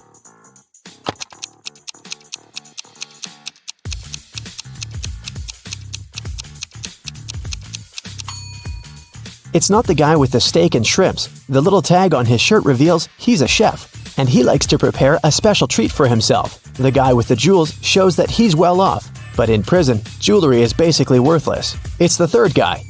Wealthy people try to keep a low profile in prison, not to be targeted by others. That's why he doesn't flash any valuable possessions or his status. It's Friday and all the students have gathered in a big lecture hall to take the end of term exam. The teacher has been informed that one student is going to cheat. Can you tell which one? Pay attention to every detail.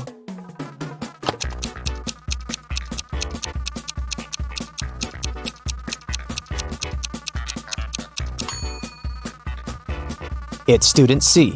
It looks as if he's trying to remember what he's read, but he has all the answers written on his hand. Marta was walking through the park near her home in the evening. It was dark and there was nobody around. Suddenly, someone grabbed her from behind and they bolted away. Marta took off after them. She was pretty sure this person was a woman, but she couldn't make out her appearance or clothes. When Marta ran inside, she saw 3 teachers. The girl looked at them attentively and soon figured out which one of them had taken her bag. Can you do the same?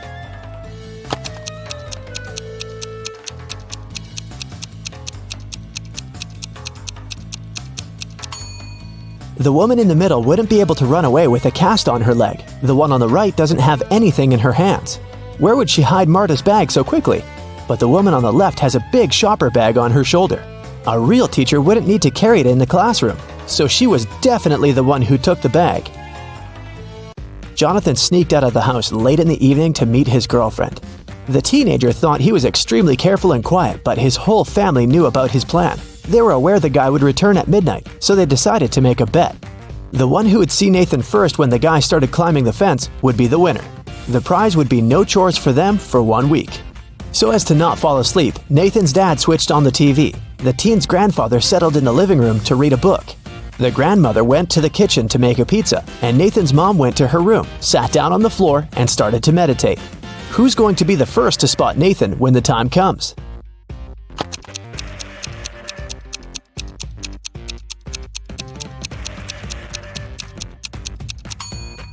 Nathan's mom. Her eyes will be used to the darkness, and she will see better than the others.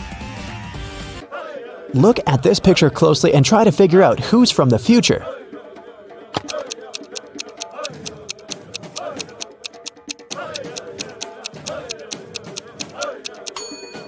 Well, I'm pretty sure there was no flashlights in the Stone Age, so it has to be this guy here. Down in the Sea Kingdom, Stacy met Neptune. He was sitting on his throne, surrounded by 3 mermaids. Neptune asked Stacy to return the pearl necklace to his wife, who had recently lost it. Luke happened to have found the necklace on the shore. Can you guess which mermaid is Neptune's wife, so Luke can give it back to her?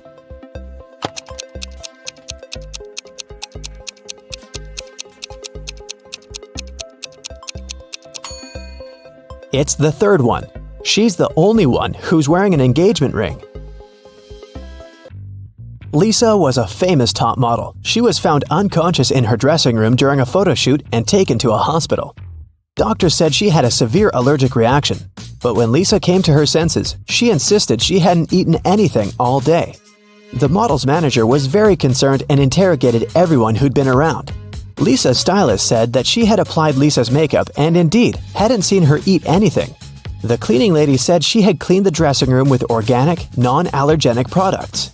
Lisa's main rival, Nora, said that she'd been watching the shooting all day long. She hadn't noticed anything suspicious. Who's the culprit?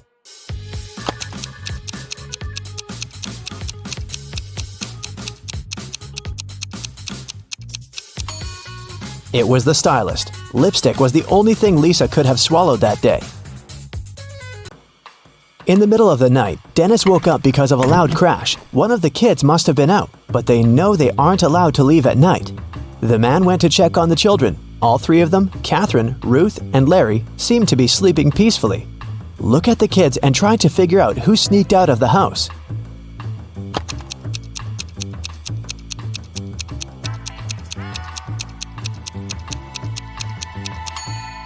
It was Ruth. There's a dirty sneaker hidden behind the curtain and several pieces of French fries under her bed. Brenda was traveling by train. It was scorching hot in the carriage. The girl took off her gold bracelet decorated with diamonds and put it on the table in front of her. Several minutes later, the train entered a tunnel, and it got pitch dark. When the tunnel was left behind, there was no bracelet on the table. Brenda was shocked. "Someone's taken my bracelet!" There were just 3 other people in the compartment. Helen said she'd been sleeping. Rachel was reading a book on her phone, and Gregory had gone to the bathroom even before the train entered the tunnel. Who took the bracelet?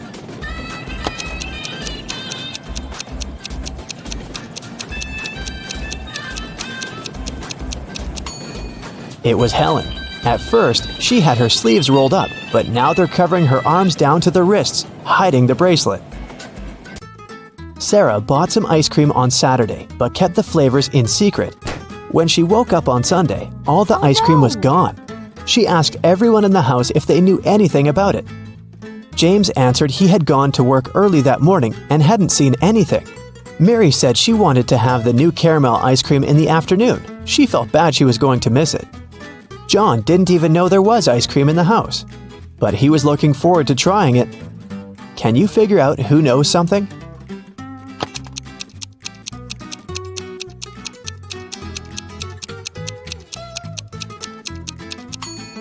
It's Mary. The ice cream flavors were a secret. She couldn't be sure there was a caramel taste among them. Can you tell who's a real mermaid here?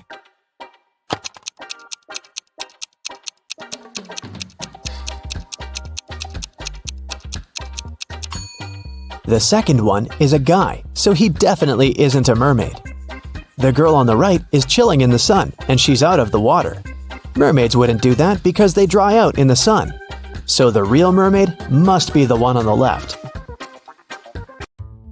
There were some thefts at the supermarket. There were 3 cases in total, in January, April, and June. The security camera recorded these videos. The security officer tried to have a closer look and suddenly noticed one detail.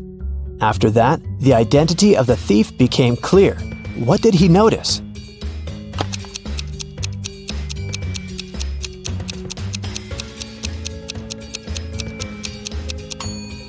It was the pregnant woman. The attentive security officer noticed that in January, she looked about 6 to 7 months pregnant. In June, she looked the same. Seems like it's the mysterious case of the baby bump that was really a canned ham. One day, a thief decided to rob the local bank. He came up with a brilliant plan to dress up as one of the bank tellers and try to sneak into the vault. As he was approaching the vault, he saw a security guard standing right in front of the door. The robber hadn't anticipated this, so he hid and watched the guard carefully when one of the actual bank tellers walked up to the door. The security guard said 12. The worker answered 6 and got in. Then another teller came up to the vault. When the security guard said 6, the person answered 3 and was granted access. The thief nonchalantly walked up to the security guard when the guard said 10. The robber confidently answered 5. He was arrested immediately. So why was the thief's answer wrong, and what could he have answered instead?